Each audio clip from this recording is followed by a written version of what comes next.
Buenos días a todas y todos. Mi nombre es Ania León, soy la directora ejecutiva de ILSI Mesoamérica, que este año cumplimos 10 años, son nuestros primeros 10 añitos. Y el día de hoy le damos la bienvenida a tres expertas en un tema muy importante para el planeta y para cada uno de nosotros, que es cómo lograr reducir la pérdida y el desperdicio de alimentos. Vamos a escuchar a tres personas que están haciendo un trabajo excepcional en Latinoamérica, desde México, Chile y Costa Rica. Así que a las tres, a la profesora Paola, a la profesora Bárbara y a la profesora Laura, les agradecemos muchísimo el regalarnos el día de hoy este tiempo y también el tiempo que han dedicado a preparar esta presentación que nos hacen el día de hoy, donde estoy segura que nos van a iluminar para que cada uno de nosotros en su experiencia individual y que vaya permeando hacia el resto de su comunidad más cercana, sus familias, su sociedad, para que todos juntos logremos que estas iniciativas que podemos realizar sean esos granitos de arena que llenan un mar completo en el cual no se desperdicien alimentos en nuestras casas y no hayan pérdidas de alimentos en la agricultura, en las diversas partes del sistema alimentario. Así que bienvenidas a las tres, muchas gracias por estar con nosotros y esperamos pues que sea una sesión muy exitosa para todas las personas que hoy están conectadas desde diversos lugares de Latinoamérica, a los cuales les decimos que por favor nos anoten en el chat pues de dónde nos acompañan para ir sabiendo o conociendo de dónde están acompañándonos el día de hoy y que si tienen alguna pregunta, por favor también la anoten en el chat.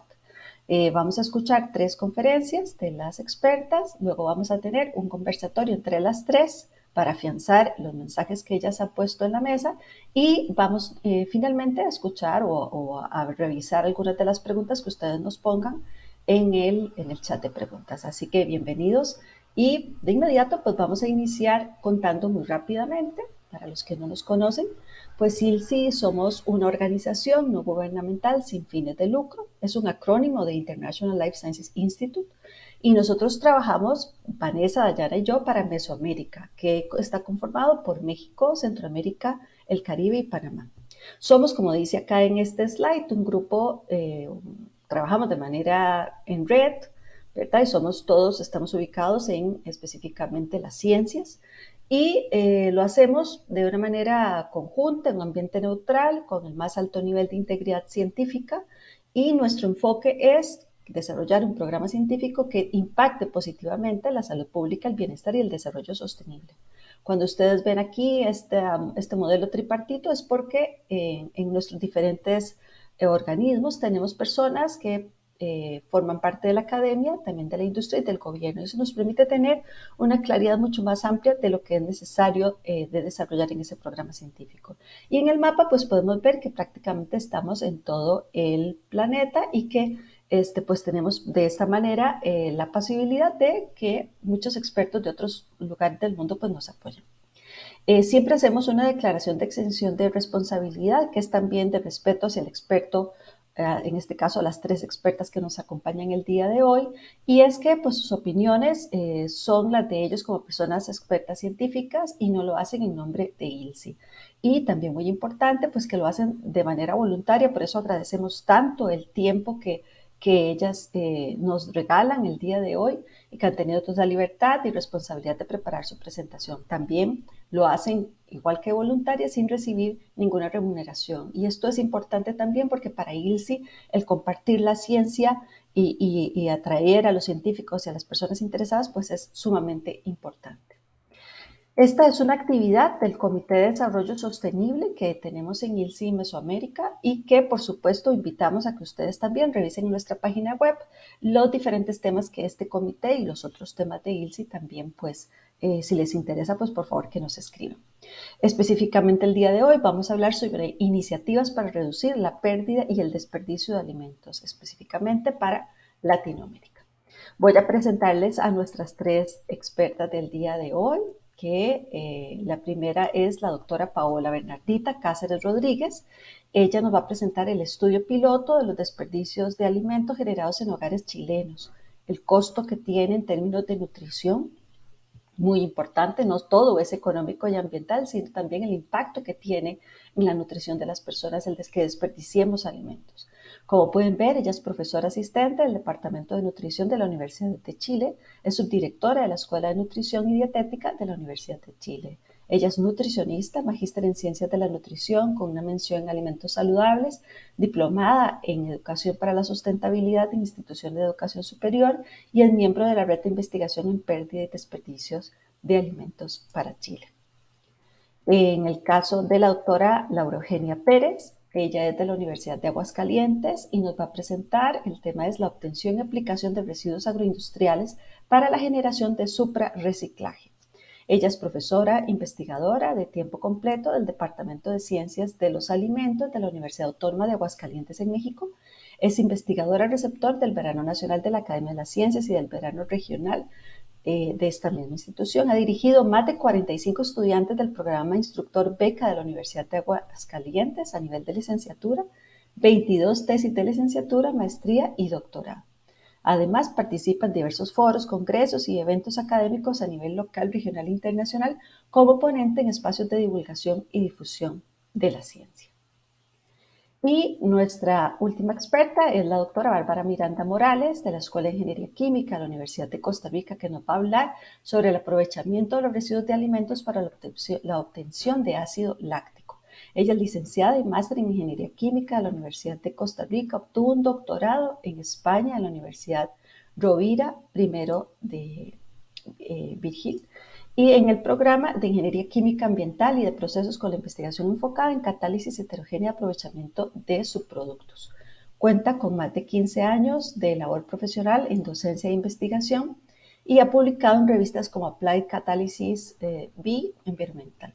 Sus investigaciones son principalmente enfocadas en el aprovechamiento de residuos, subproductos desde la ingeniería química. Así que tenemos aquí un trío espectacular de mujeres científicas de la región latinoamericana que nos van a hablar de un tema que para todos es de manera pues sumamente importante. Así que de inmediato le vamos a dar el mando a la primera, será la profesora Dayana, por favor, si lo haces tú, te lo agradezco. A la profesora Paula, ok.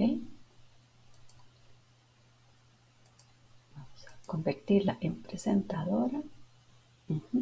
Adelante, profesora Paola. Bueno, bienvenidas a las tres. Primero que todo, muchísimas gracias por estar aquí con nosotros y de inmediato escuchamos a la profesora Paola. Adelante. Okay. Bueno, muy buenos días a todos los que están escuchando. Estoy muy agradecida de compartir con ustedes esta granito de arena en el tema de desperdicios de alimentos. Soy Paola, como me presentaron, y quiero compartir con ustedes los resultados de un estudio piloto que realizamos en Chile sobre la evaluación de la cantidad y composición de desperdicios generados por hogares. Y lo que hicimos fue evaluar cuál era el costo nutricional, económico y ambiental de estos desperdicios. Bueno, no tengo conflictos de interés. Y a modo de introducción, bueno, nosotros sabemos que los desperdicios son generados en las etapas de la cadena productiva de alimentos de venta y consumo, y que además del desperdicio mismo del alimento, también hay un desperdicio de los recursos que se utilizaron para generarlos, como agua y energía. También su descomposición genera emisiones de gases de efecto invernadero, y además, cuando son eliminados junto a sus envases, los envases por sí mismos representan un contaminante adicional. Por lo tanto, es un problema importante de abordar. A niveles de hogares, se ha reportado en la literatura que es el más alto de la fase final de la cadena productiva, lo que significa para las familias una pérdida económica, por supuesto, pero también una pérdida de nutrientes que son importantes para la salud. Y por otra parte, los alimentos que más se desperdician, según los estudios que hay disponibles, son los vegetales, que por supuesto son alimentos que nosotros, yo como nutricionista por lo menos, promovemos mucho el consumo debido a que son muy saludables y muy ricos en micronutrientes, fitoquímicos y fibras. ¿Qué pasaba en Chile con los desperdicios? Bueno, no hay datos oficiales sobre pérdida o desperdicios de alimentos. Hace unos 5 años, yo diría, con la creación de la Comisión de Pérdida y Desperdicios a nivel nacional, hubo un impulso al desarrollo de iniciativas en este sentido, pero lo que yo les muestro en pantalla es lo que hay. En el 2011 hubo una encuesta de opinión a periodistas, en realidad era un actuar periodístico sobre cuántos alimentos desperdician los chilenos, y lo que se pudo ver era que en realidad el 95% sí desperdicia alimentos, y además con una frecuencia semanal. Entonces sentó el primer precedente de esta problemática en el país. Después, en el 2016, hubo una tesis de pregrado que evaluó el desperdicio en hogares de pan específicamente, pero los resultados de este estudio no han sido publicados en revistas científicas, pero sí yo les doy el dato que desperdiciamos en Chile aproximadamente 63,3 kilos de pan al año. Y por otra parte, después vino el estudio piloto que yo les voy a mostrar, y ahora recientemente el año 2023, pero también encargado por una empresa de alimentos, hubo otro estudio de mercado que muestra más o menos lo mismo, que 9 de cada 10 hogares desperdicia alimentos y que lo ven como una pérdida económica. Seguido de también el impacto ambiental que tiene, o sea, todavía ya hay una sensibilización en que esto es un problema también que afecta al medio ambiente. También el año pasado hubo una publicación de una revisión de qué es lo que pasa con las pérdidas y desperdicios de alimentos en Chile, y lo que se muestra es que en realidad los principales estudios o la mayor cantidad va enfocado en reducción o reutilización de desperdicios y mucho menos en cuanto a reciclaje y recuperación.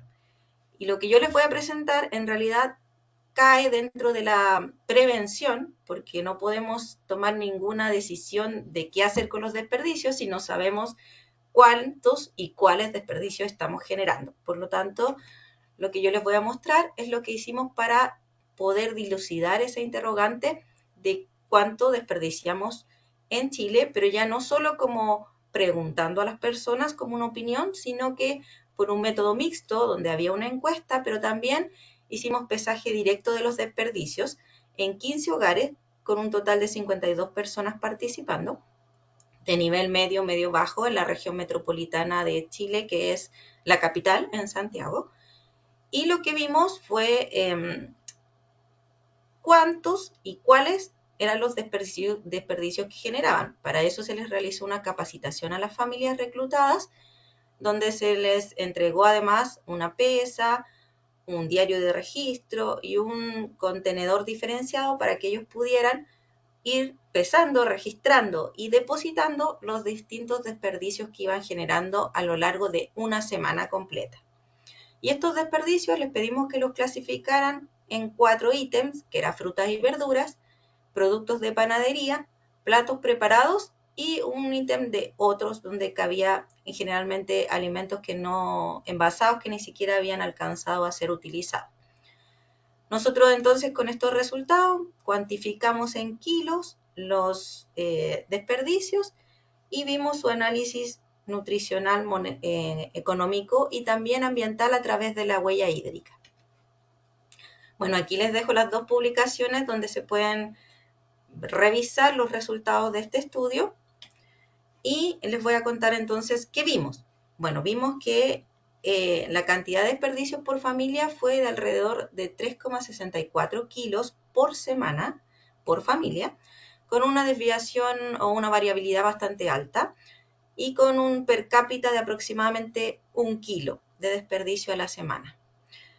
Y de acuerdo a la composición, lo que vimos fue que efectivamente coincidimos con los datos de la literatura, que lo que más se desperdiciaba era frutas y verduras, seguido por platos preparados. Respecto de lo que yo les mostré del estudio de opinión del 2011, ahí lo que había resultado que lo que más dicen votar las familias eran platos preparados. Pero nosotros, al hacerlo por el método directo, vimos que en realidad lo que más desperdiciaban eran frutas y verduras, seguido por platos preparados. Después venían los productos de panadería y finalmente otros productos, con un costo también que iba más asociado, era más caro cuando botaban platos preparados que cuando botaban frutas y verduras. Ahora, en relación a qué estamos votando desde el punto de vista nutricional, en cuanto a macronutrientes, lo que más se vota son carbohidratos y principalmente están eh, respaldados en la pérdida de alimentos de panadería. Ahora, esto que yo les estoy mostrando es en cantidad, porque después hicimos un análisis respecto al requerimiento de cada una de las personas, pero si lo vemos en cantidad bruta, lo que más desperdiciamos son carbohidratos en cuanto a macronutrientes y están principalmente entregados por los productos de panadería. También hay un desperdicio, por supuesto, de los otros macronutrientes y de fibra que es importante reconocer. En cuanto a los micronutrientes, lo que vemos es que en cuanto a lo mismo, a cantidad, las vitaminas más desperdiciadas son las vitaminas C y la vitamina B3 o niacina, y en cuanto a los minerales es sodio y potasio como cantidad. En cuanto a las vitaminas C y al potasio, la fuente principal de desperdicio son las frutas y verduras, y también en relación a la niacina y al sodio, lo que da cuenta de la pérdida son los productos de panadería. Acá en Chile nosotros consumimos mucho pan. Es un producto muy importante para nosotros, está muy arraigado en nuestra dieta y el desperdiciarlo produce una pérdida importante de nutrientes, no porque el pan sea tan nutritivo, sino que porque el alto consumo significa un aporte de los nutrientes que contiene importante para la población. Respecto, aquí yo les contaba que hicimos el análisis entonces por no solo por cuánto en cantidad desperdiciamos, sino que cuánto equivale ese desperdicio en función del requerimiento. Y lo que podemos ver es que hay un desperdicio importante de kilocalorías que llega a ser hasta 1.141 kilocalorías per cápita, que es suficiente para alimentar, por ejemplo, a un niño en un hogar. Esto es la pérdida a nivel por semana. Y en cuanto a los micronutrientes y macronutrientes desperdiciados, cambian en relación a lo que yo les decía de cantidad. Pasa a ser proteína, el macronutriente más desperdiciado en cuanto a su requerimiento, seguido por fibra, que son dos nutrientes, en el caso de la fibra, un elemento, un componente alimentario que son importantes para la salud de la población. Y en cuanto a los micronutrientes, se mantiene la vitamina C como uno de los más desperdiciados, pero ahora aparece la vitamina K como el segundo más desperdiciado respecto a su requerimiento. Y los minerales cambian, ya no son sodio y potasio, sino que con respecto al requerimiento pasan a ser hierro y cobre. Y hierro, por ejemplo, es un nutriente muy importante para que estemos desperdiciando, para que no estemos dando el lujo de desperdiciar, porque por lo menos en Chile la anemia ferropriva en mujeres en edad fértil todavía es un problema importante de salud pública. Por lo tanto, lo que pudimos apreciar es que en realidad lo que estamos desperdiciando, que son mayormente vegetales, dan cuenta de un desperdicio nutricional que es importante y que es lo que nosotros pedimos a la población que consuman debido a que no alcanzamos las porciones recomendadas para estos nutrientes. En cuanto a la huella ambiental que nosotros medimos a través de la huella hídrica en base a lo que plantean Youth et al. En 2010, lo que hicimos fue tomar todos los artículos desperdiciados y dividirlos en origen animal y origen vegetal. En origen animal nos quedaron 20 tipos de alimentos agrupados en carne y huevo y leche y derivados, con un total de 10 kilos de desperdicio. Mientras que de origen vegetal tomamos todos los alimentos cuyas materias primas tienen que ver o son de origen vegetal, con un total de 43 kilos. Y si se fijan, la diferencia es bastante importante, mucho mayor son los desperdicios de origen vegetal que los desperdicios de origen animal. Sin embargo, la huella hídrica es mucho más alta, otorgada por estos pocos kilos de origen animal respecto de lo de origen vegetal. Acá se los muestro en una gráfica que podría ejemplificar mejor lo que estoy diciendo, que si bien los kilogramos de desperdicio de origen animal son muy pocos en relación a los de origen vegetal, basta para dar cuenta de una huella hídrica muy elevada y mucho mayor que la de origen vegetal. Entonces, también el origen de los desperdicios tiene un impacto diferencial en el ambiente de acuerdo así es de origen animal o vegetal. Claramente las familias evitan eliminar o desperdiciar carnes o productos lácteos o huevos porque se asocian con alimentos que son que tienen una connotación valórica muy alta y además que son de precios elevados, pero sí se desperdiciaban a través de platos preparados. Entonces, ¿qué hallazgos pudimos rescatar de este estudio piloto? Bueno, que en Chile se desperdicia por familia a la semana 3,6 kilos, que es casi 1 kilo per cápita a la semana, que es un valor que está relativamente entre medio de lo que se reporta para países en vía de desarrollo y lo que se reporta para países desarrollados, estando en una situación intermedia. Los alimentos de origen vegetal, especialmente fruta y verduras, son los alimentos lamentablemente más desperdiciados, seguido por alimentos preparados. En cuanto al desperdicio generado y al costo que representa para las familias, es un costo alto, tanto económico como en nutrientes. Y los nutrientes desperdiciados respecto al requerimiento son nutrientes que son importantes para la salud de la población, para promover la salud y para prevenir enfermedades que son prevalentes en Chile. El impacto ambiental tiene directa relación con el origen, siendo cuando el desperdicio es más alto de origen animal, mayor va a ser la huella ambiental que va a tener, medida por la huella hídrica. Estos datos que nos entregó este estudio piloto tienen como objetivo caracterizar el desperdicio producido a nivel de hogares en Chile y, como yo les cuento, es el primer estudio que reporta estos datos a través de pesaje directo y no solo como una encuesta de autopercepción, porque en general lo que nosotros pudimos también visualizar es que las personas perciben que botan alimentos y perciben que botan un tipo de alimentos, pero cuando hacen el ejercicio de llevar un registro semanal y pesar sus alimentos, no necesariamente coincide con la percepción que ellos tienen. Entonces, como conclusión, es muy importante avanzar en la medición del desperdicio de alimentos para poder generar políticas públicas o campañas de educación o comunicación que nos permitan reducir esta problemática. Si no tenemos claro cuál es el diagnóstico a nivel nacional, no podemos dimensionar el problema y tampoco tomar decisiones en cuánto van a ser las campañas de reducción o recuperación o reutilización o reciclaje.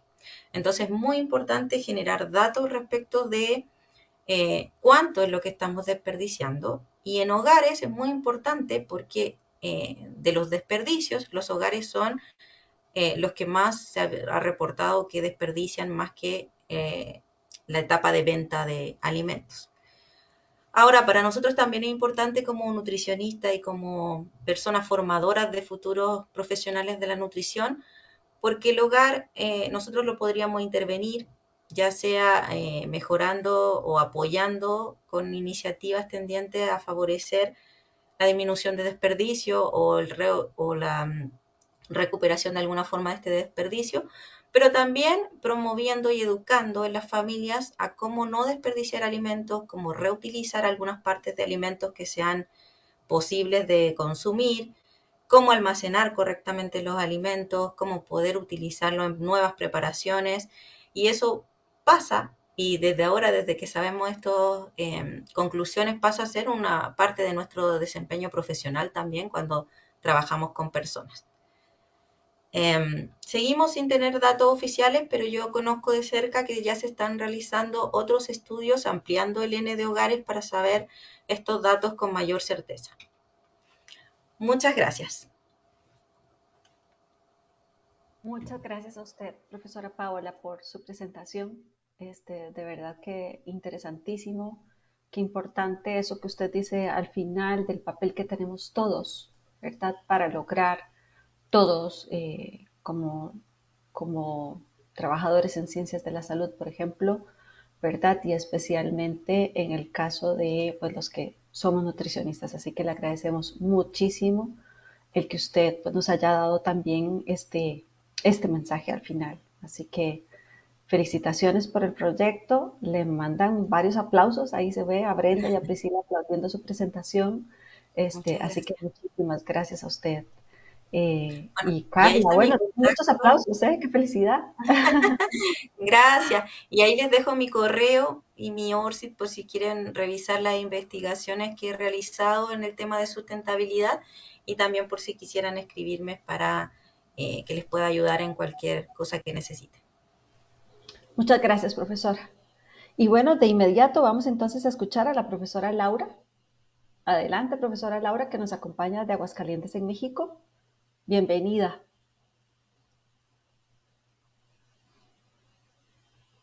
Hola, ¿qué tal? Mucho gusto, muchas gracias. ¿Alguien me pudiera confirmar si se ve la presentación de manera bien, por favor? Solo falta ponerla en modo presentación, Ok, pero ya muchas vemos el PowerPoint. gracias. ¿Es Ahí correcto está ya? perfecta. Muy Sí, bien, muchas señora. gracias. Adelante. A Bueno, pues usted. el día de hoy les hablaré un poco de las iniciativas que nosotros tenemos para reducir el desperdicio de alimentos, pero sobre todo de residuos agroindustriales que se encuentran que son desechados por las industrias. ¿Okay? Mi nombre es Laura, soy mexicana y bueno, pues mi lugar de trabajo, soy docente y mi lugar de trabajo es la Universidad Autónoma de Aguascalientes, específicamente en el Departamento de Ciencias de los Alimentos. Las opiniones expresadas por mi persona, no reflejan aquellas del Instituto Internacional de Ciencias de la Vida. Y bueno, esto lo hago como son mi responsabilidad y bueno, pues todo lo que yo diga aquí es parte de mi trayectoria y no son responsabilidad del INSTI. El término residuos o subproductos, ya sea de origen animal o de origen vegetal, se utiliza para designar todas aquellas partes del alimento descartadas durante el proceso agrícola, pecuario o industrial, que quiere decir que son en algunas ocasiones comestibles o en algunas otras ocasiones no comestibles. Nos referimos a hojas, tallos, suero, láctico, cáscaras, huesos, etcétera, ¿sí? En algunas ocasiones estos ya se procesan y ya se valorizan, pero pues al final de cuentas son residuos o subproductos de alimentos y en algunas ocasiones pues quedan en vertederos o quedan contaminando afluentes o bien quedan en residuos como un residuo que no se utiliza, ¿sí? El alimento y sus partes no comestibles que son retiradas de la cadena agroalimentaria que tenemos pues en los diferentes países que conforman nuestra región. Es decir, esta parte hay que valorizarla y en lugar de llamarle pérdida, pues lo llama la FAO como tal, como un insumo o un bioinsumo, y en lugar de decir desechos, pues actualmente decimos subproductos o coproductos. ¿Qué quiere decir? Pues que damos oportunidad, es una oportunidad para el sector de revalorizar estos residuos o estos insumos y además es un desafío por parte de las industrias el tomar esta parte y además por parte de la sociedad y del consumidor al aceptar que ese producto está hecho a base de un subproducto, ¿sí? Cuando desperdiciamos alimentos, desperdiciamos todos los recursos que se utilizaron para producirlos, es decir, no solamente las hojas, no solamente las cáscaras, sino se desaprovecha, obviamente, como lo dijo la doctora, el agua, la huella hídrica, la huella de carbono, etcétera. Es decir, si utilizamos todo lo que se produce, estamos cerrando el sistema alimentario de una mejor manera, de una manera más eficiente para el cuidado del planeta. El suprarreciclaje se entiende como aquella combinación de palabras de actualizar y reciclar, y bueno, pues podemos aplicar el suprarreciclaje para algunas otras materias primas y el infrarreciclaje sería aquello donde le damos un menor valor. El suprarreciclaje de alimentos en específico en la industria puede reducir, recuperar, reutilizar, reciclar y rediseñar residuos y subproductos de los alimentos. Es decir, vamos a tomar, vamos a fabricar y vamos a rehacer y restaurar materias primas que de alguna otra manera no hubieran tenido un valor o un valor de suprarreciclaje, sino si hubieran ido a un valor de infrarreciclaje. Un ejemplo muy claro es, por ejemplo, un residuo de la industria cervecera, cómo se va a un alimento para ganado, eso sería un infrarreciclaje, ¿sí? y en cambio si se utiliza como ingrediente alimentario, lo estaríamos llevando hacia un ingrediente de mayor valor, de mayor apreciación nutrimental, y entonces entraría en un suprarreciclaje. El suprarreciclaje pues es la generación de un menor impacto negativo en el medio ambiente, y además es tomar alimentos o ingredientes que generalmente desechamos y que los vamos a reutilizar de manera inteligente, y además garantizar que cada parte de los alimentos que se utilice con mayor capacidad y por ende por tanto no se generen pues, desechos, ¿no? Como tal, ¿sí? Entonces, por lo tanto, es necesario cerrar este ciclo, ¿sí? Y además los desarrolladores, la innovación, los científicos, la academia, los productores, la parte industrial, lo debe de hacer de una manera creativa, lo debe de ser minimizando el desperdicio y obviamente aumentando su aprovechamiento con todas estas premisas. De tal manera que hay que hacer una conciencia hacia el consumidor de lo que come y observar hacia atrás, pero también observar hacia adelante y crear una conciencia ecológica, ¿sí? Es decir, que crear alimentos a partir de cultivos e ingredientes que han sido cultivados, producidos, cosechados y de cierta manera ya utilizados, ¿sí? Alimentos o sus partes ya producidos, lo que significa que todos los costos y el impacto ya han sido absorbidos, por lo que la reutilización produce más con menos. Idea simple se ha convertido en un movimiento, y al suprarreciclar juntos, pues todos podemos tener una parte de la reducción del desperdicio que generamos y eliminar de cierta manera o aportar para la eliminación de la inseguridad alimentaria y conservar los recursos que actualmente tenemos tan limitados o que empezamos a tener tan limitados en nuestro planeta. Quiero agradecer a todo mi grupo, el cual ha pasado en los últimos años. Aquí hay algunas fotos de ellos. Quiero agradecer su colaboración, su entusiasmo, pero sobre todo su capacidad científica, dinamismo y su capacidad de trabajo en grupo. Y bueno, pues entonces vamos a presentarles de manera muy rápida cuáles son nuestros portafolios de ingredientes, ¿ok? Nosotros trabajamos con cáscaras de piña, trabajamos con cáscaras de papaya y trabajamos con grano gastado de cervecería.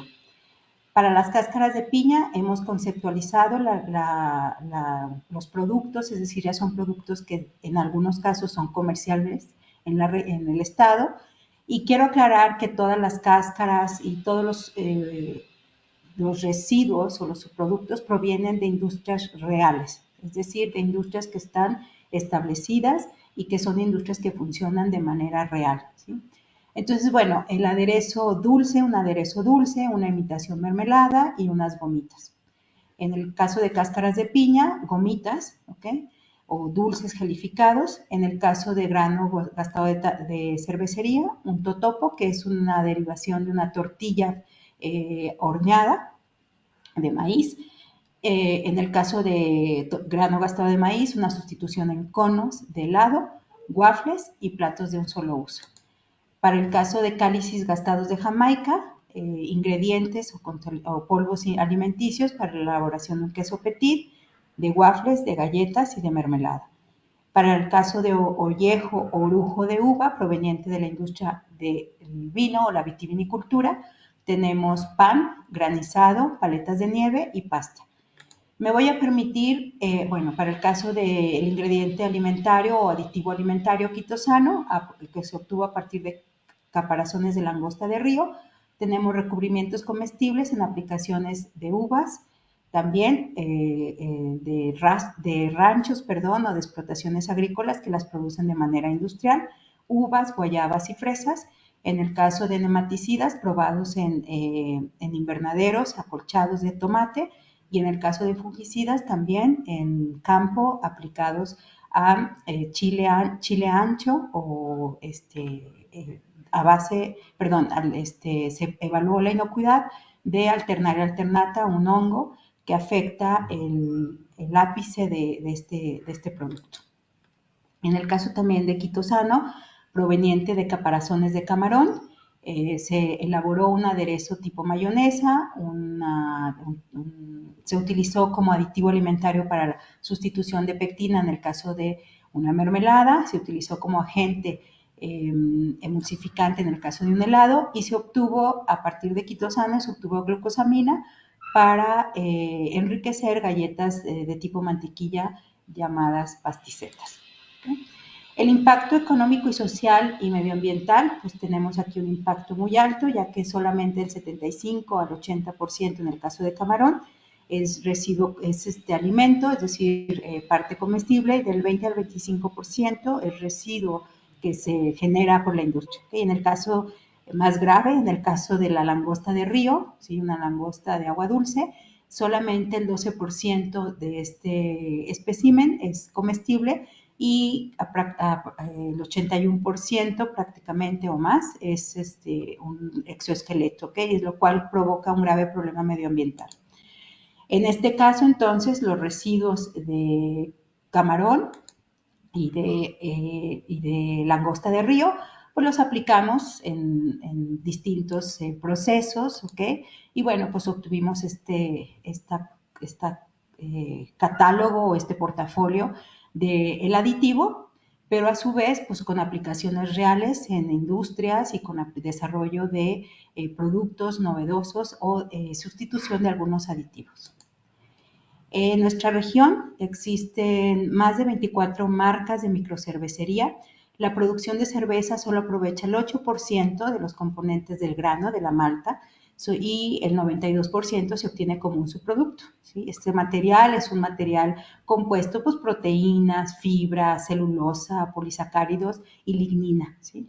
Y estas cervecerías artesanales que hemos trabajado, actualmente trabajamos con 3 de ellas, 3 marcas comerciales reales que tienen ya sea sus microcervecerías, sus fábricas, y bueno, con ello hemos tomado este residuo o subproducto, este residuo lo hemos deshidratado, lo hemos caracterizado ampliamente de manera físico-química, de manera funcional y de manera de bioaccesibilidad.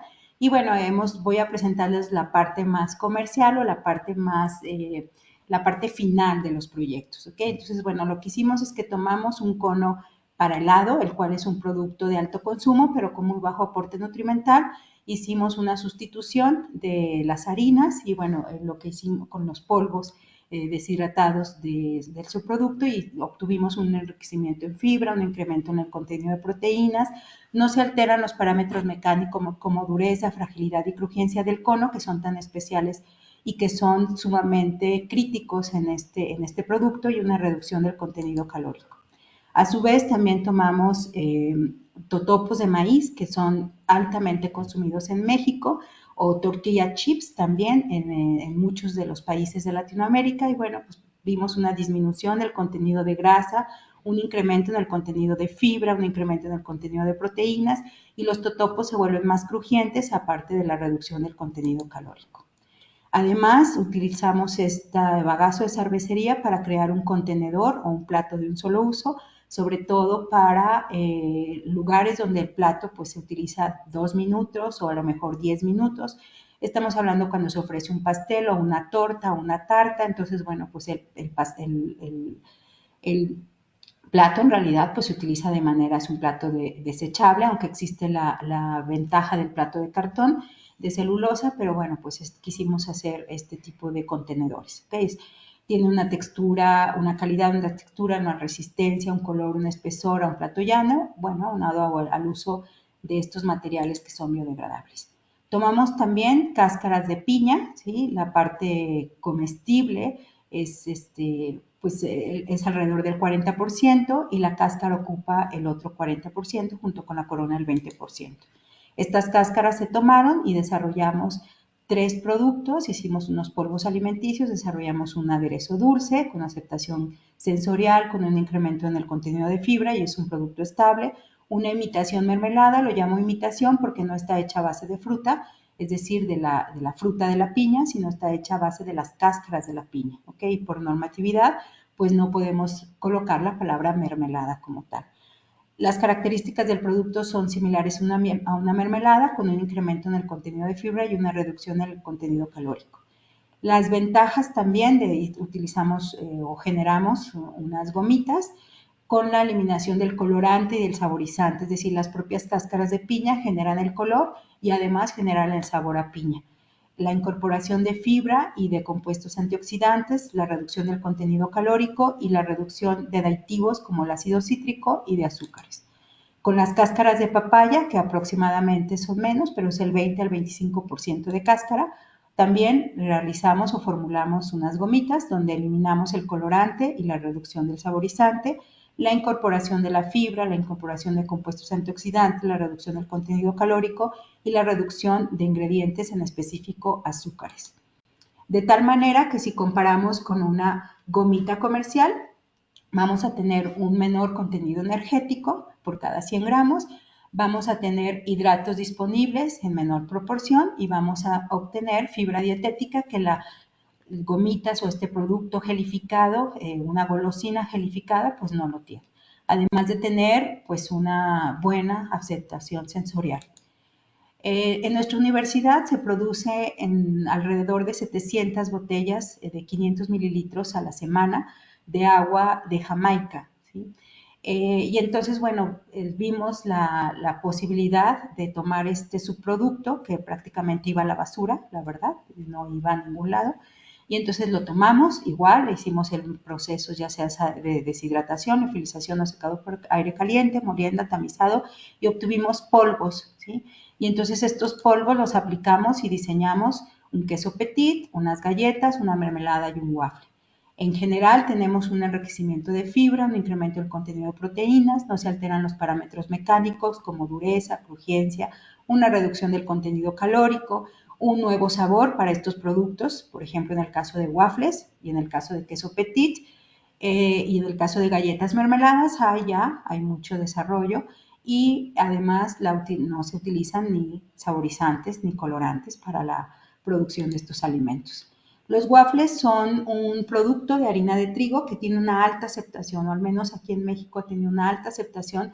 Sin embargo, tiene un alto contenido calórico y un bajo contenido de fibra dietética y proteínas, con lo cual nosotros pues lo vimos y creamos entonces una alternativa en la cual mezclamos los subproductos del grano gastado de malta cervecera junto con los subproductos del polvo de Jamaica gastada y entonces generamos combinaciones de waffles, ¿ok? Hicimos sustituciones de diferentes valores para generar un waffle, ¿sí?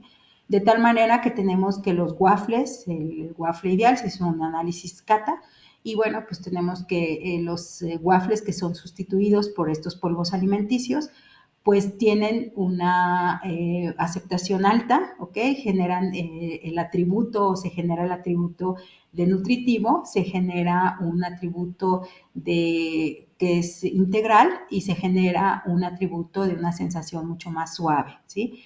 Sin embargo, bueno, pues todas las características clásicas o básicas de un waffle, pues no las obtuvimos en el caso de el aroma a mantequilla o un sabor mucho más ligero, un sabor dulce. Esto se lo preguntamos a los jueces, a los 38 panelistas, y ellos nos decían que ellos preferían la parte nutritiva integral que la parte de olor a mantequilla como tal. Los waffles tuvieron una menor firmeza y fragilidad, pero una mayor cohesividad. Y además logramos tener un incremento en la fibra dietética 4 veces y un incremento en la proteína 0.5 veces más. La generación de orujos o de ollejos a partir de industrias de jugos, aceites y vino también es un problema medioambiental. El principal residuo que se genera en la elaboración del vino. Casi el 75% de la producción mundial de uva se destina a la industria del vino y del 20 al 30% son residuos, ¿okay? Que se utilizan como fertilizantes, alimentos para animales o producción de alcohol vitínico, es decir, destilados alcohólicos, ¿sí? Sin embargo, pues aquí quedan algunos compuestos antioxidantes de alta capacidad y además fibras que pueden ser utilizadas. En nuestro caso, quisimos evaluar la capacidad panaria de Saccharomyces cerevisiae, esta levadura que en presencia de alcohol y dióxido de carbono permite llevar a cabo la fermentación completa del vino. Lo que hicimos es que hicimos una sustitución del contenido de la levadura para crear baguettes o panes, ¿ok? Hicimos esta sustitución parcial. Hicimos un análisis estadístico y bueno, el pan leudado al 50% con cáscara de uva es mucho más similar al control, pero más adhesivo, y las muestras del 70% es más fracturable, es decir, nuestro pan queda con una miga aceptable y una corteza crujiente, ¿sí? Además que se hicieron un análisis de vida útil donde estos panes que son sustituidos en la levadura como una función de levadura, pues tienen una mayor capacidad o tienen una mayor vida útil en comparación del control.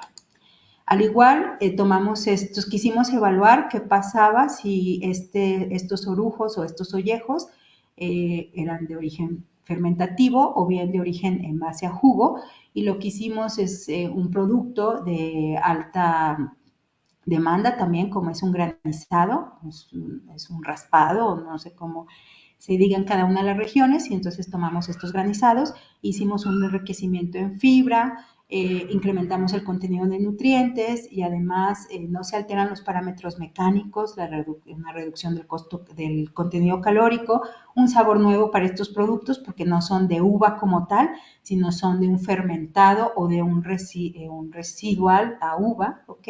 Y no la utilización de saborizantes ni de colorantes. Y bueno, pues tenemos un color violeta, una sensación de textura granulosa, un sabor afrutado en el caso de granizados sin fermentar, y en el caso de granizados fermentados, pues un sabor a vino, un olor a vino y una sensación residual dulce principalmente. Para concluir, quiero decir que el suprarreciclaje de residuos o de subproductos agroalimentarios nos permite cerrar el círculo del sistema alimentario, ya que agregamos valor a todos estos productores y a los productores de alimentos y bebidas. Tecnologías innovadoras de conversión permite convertir residuos de subproductos en ingredientes saludables de alta calidad sostenible. Y además, los ingredientes saludables y sostenibles pueden ser la base para novedosos procesos y formulaciones que se obtengan de manera sostenible. Muchas gracias por su atención y cualquier duda, estoy a sus órdenes. Gracias a usted, profesora. Qué interesante. Por ahí le pusieron un súper en el chat, así que creo que tiene usted ya o va a tener bastantes preguntas al final de la sesión. Vamos a escuchar entonces a la profesora Bárbara para terminar con esta parte del seminario. Les recordamos a todos los que quieran participar y anotar sus preguntas, por favor que lo hagan en el chat para eso. Y que por supuesto también nos cuente cómo han estado haciendo otros desde dónde nos están viendo y escuchando, porque es para nosotros muy importante saberlo. Así que adelante, profesora Bárbara, bienvenida y también un aplauso para usted, al igual que a sus compañeras del día de hoy. Adelante, ya vemos su pantalla, solo tiene que ponerla en modo presentación y estamos listas. Gracias, buenos días a todos. Si quiere encender no, cámara, perdón, profesora, para verla. no aparece. No. Bien, vamos a ver, porque la tengo encendida. La escuchamos, pero no la vemos. Vamos a ver.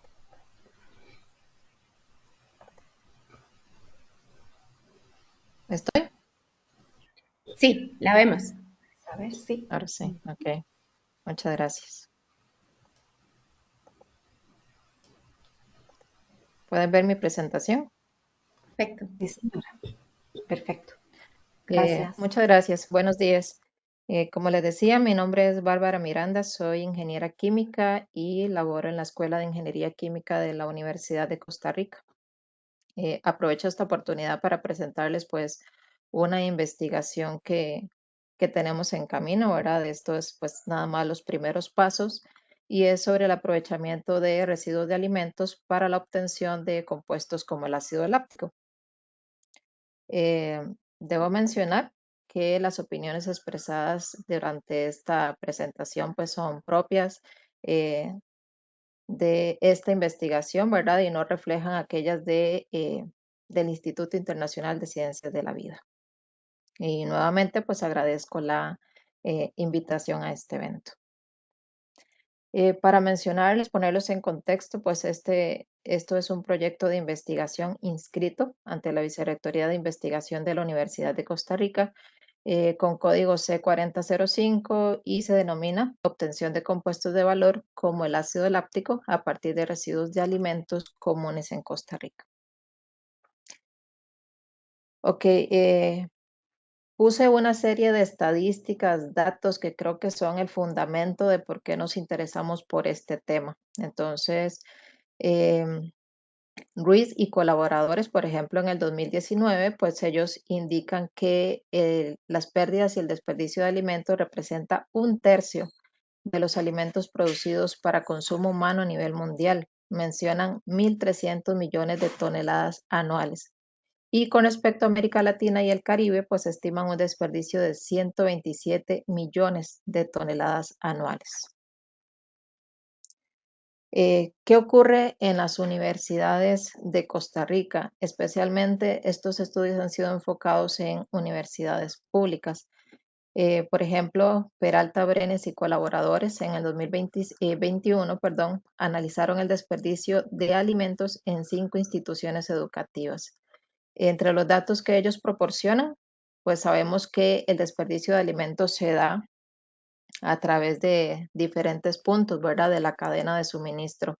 Entonces, por ejemplo, ellos hablan de un 26,10 durante la preparación de los alimentos y un 54,63% ya por parte de los comensales.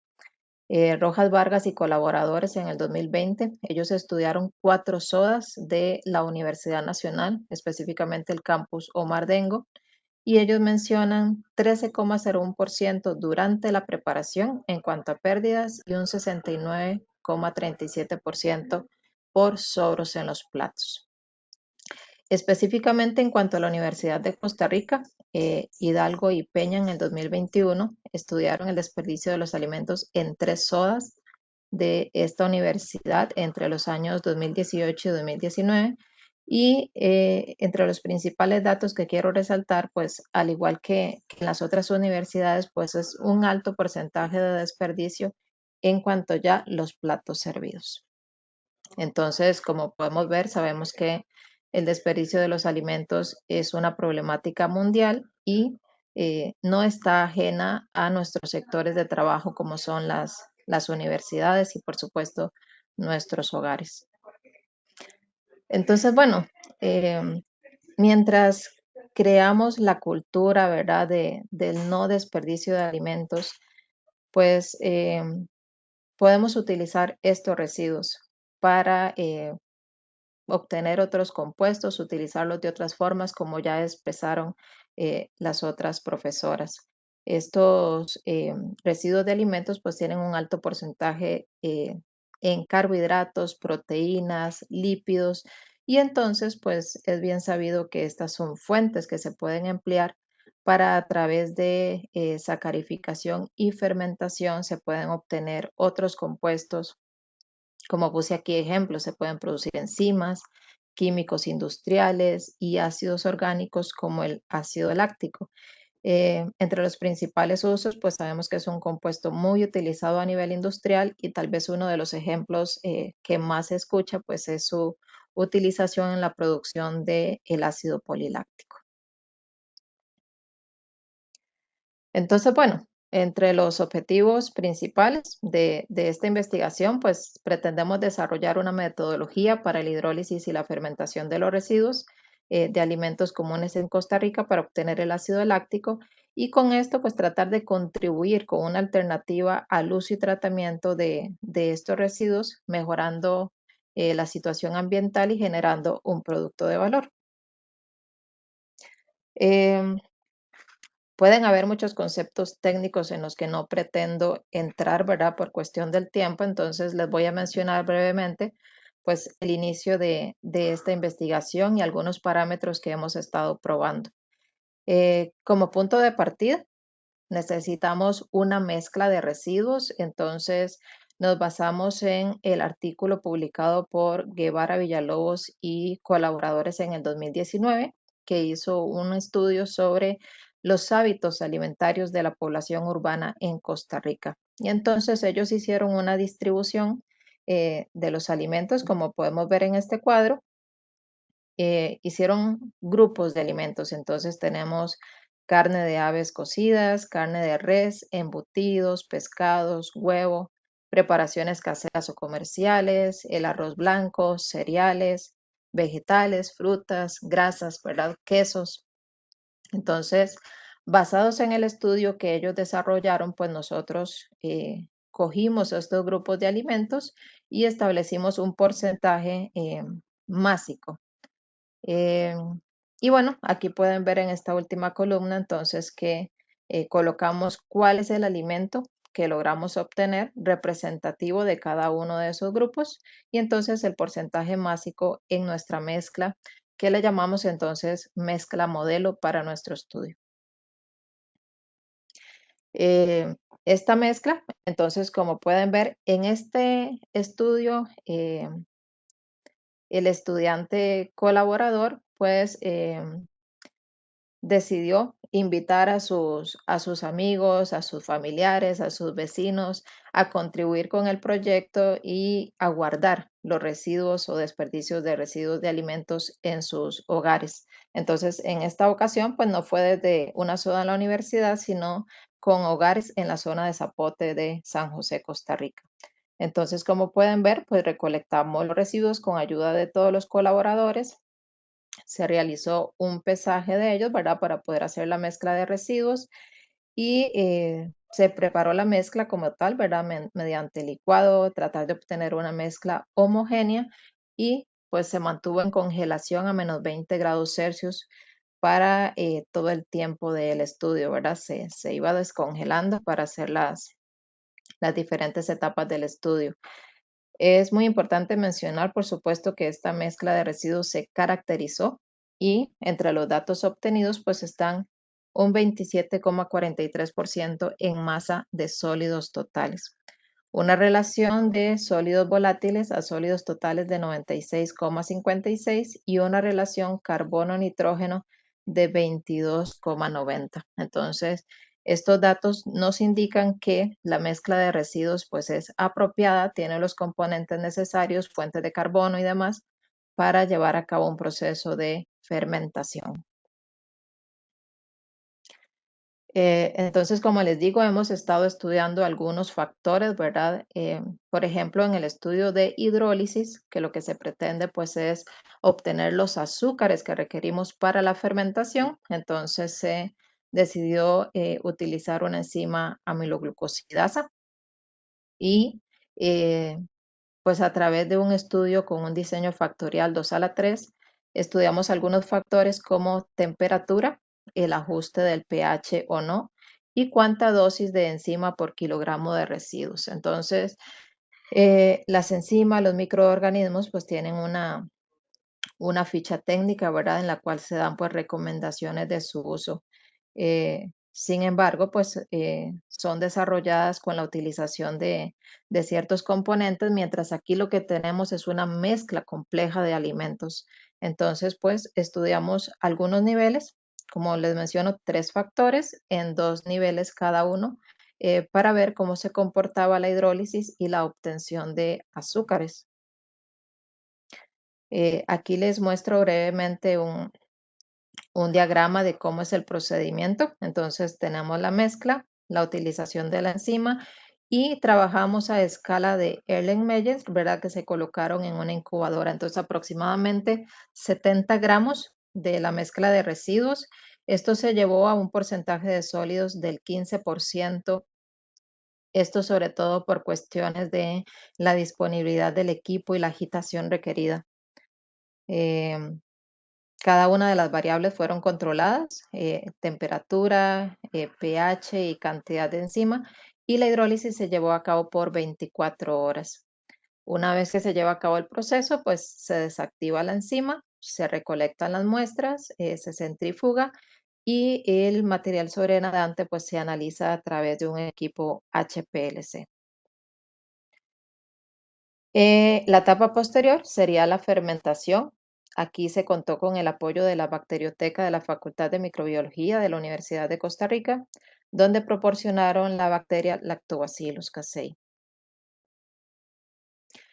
En el estudio de fermentación también se han estado tocando algunas variables como el porcentaje de sólidos totales, 5, 10% y 15% fueron las que se han estudiado, y la relación carbono-nitrógeno. Como mencioné anteriormente, la mezcla original tenía un porcentaje una relación carbono-nitrógeno de 22,9, por lo que se decidió agregar extracto de levadura y esta relación se llevó a 16 y se agregó posteriormente fécula de maíz a otra muestra y la relación se llevó a 30. Entonces, a través también de análisis estadísticos, pues se determinó cómo actúan estas variaciones. Simplemente como información, aquí coloqué cómo se expresa el rendimiento, ¿verdad? Calculado como los gramos de ácido láctico obtenidos durante la fermentación sobre los gramos del sustrato inicial, que sería la glucosa obtenida durante la etapa de la hidrólisis. Y la productividad, pues en cuanto al tiempo, concentración de ácido láctico generado entre el tiempo total del proceso de fermentación. Posteriormente, una vez obtenido el producto, pues se extrajo, se trató de purificar, sacarlo de la matriz, ¿verdad? Si se forman otros componentes y se caracterizó a través de técnicas como, bueno, este es un colector de fracciones acoplado al HPLC, a través del cual pues se trató de extraer el ácido láctico de la matriz de productos y se caracterizó por termogravimetría, por infrarrojo y por HRMN. Aquí lo que pretendo mostrarles es que la mezcla inicial se analizó y sin ningún tratamiento, simplemente la recolección y el licuado, se obtuvo un contenido de glucosa de 2,50 gramos por litro.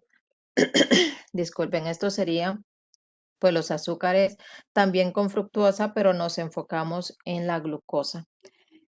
Con la matriz de factores estudiados, pues podemos ver que con la aplicación de la enzima y estos factores, la glucosa obtenida posterior a la hidrólisis, pues pasó de 2,50 gramos por litro a valores entre 90 y aproximadamente 95 gramos por litro, por lo que vemos que la enzima y los factores estudiados pues permiten obtener como tal la glucosa expuesta para posteriormente llevar a cabo la fermentación.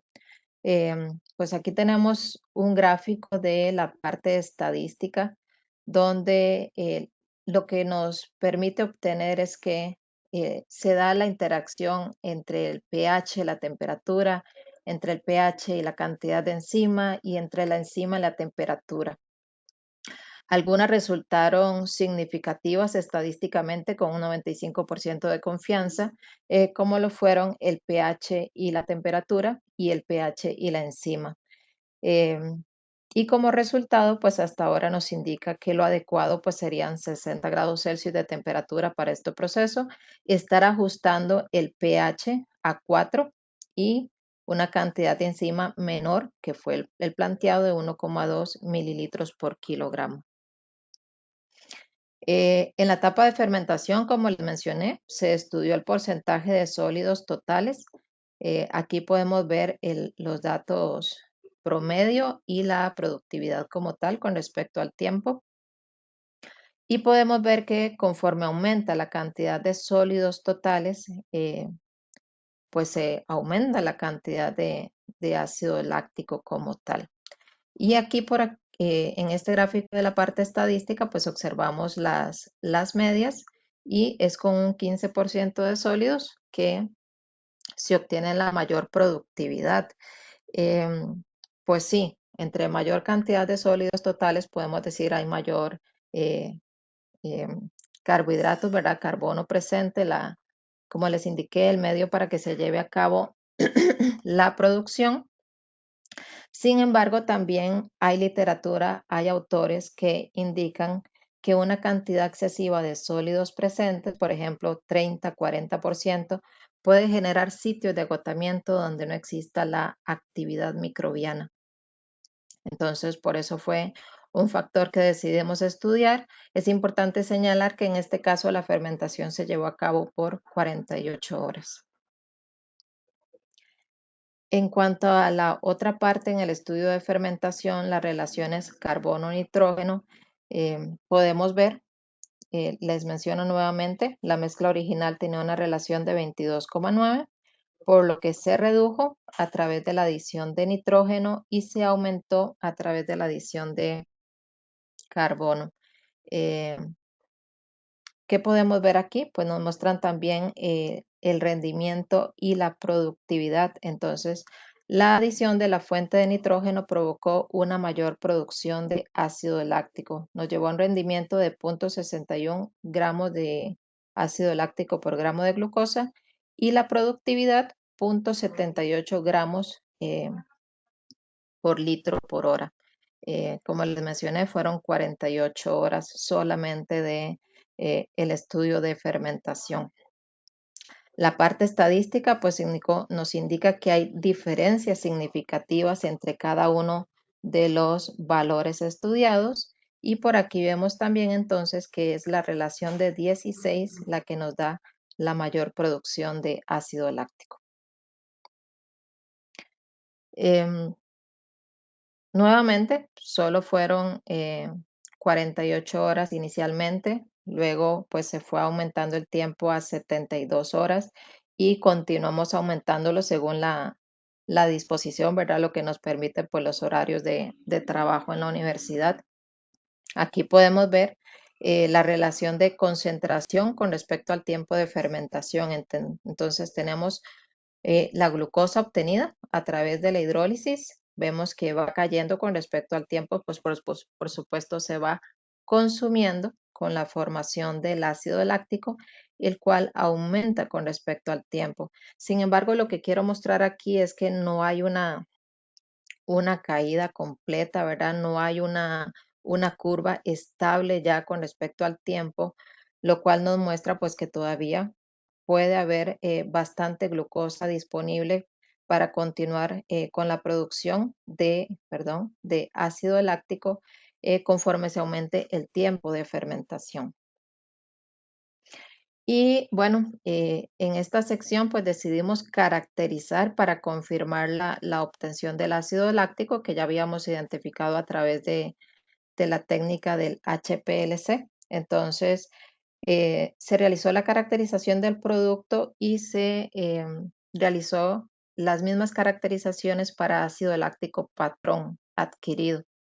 Y así, pues hicimos las comparaciones de cada una de las caracterizaciones y a través de el análisis de infrarrojo, el análisis de TGA con respecto al tiempo, ¿verdad? Cómo se va descomponiendo o variando la muestra con respecto a la aplicación de temperatura y el análisis de RMN en el cual pues vemos las señales correspondientes a los protones de hidrógenos y de carbono, nos permitió identificar y afirmar la obtención del ácido láctico, como les menciono, comparado con una muestra patrón.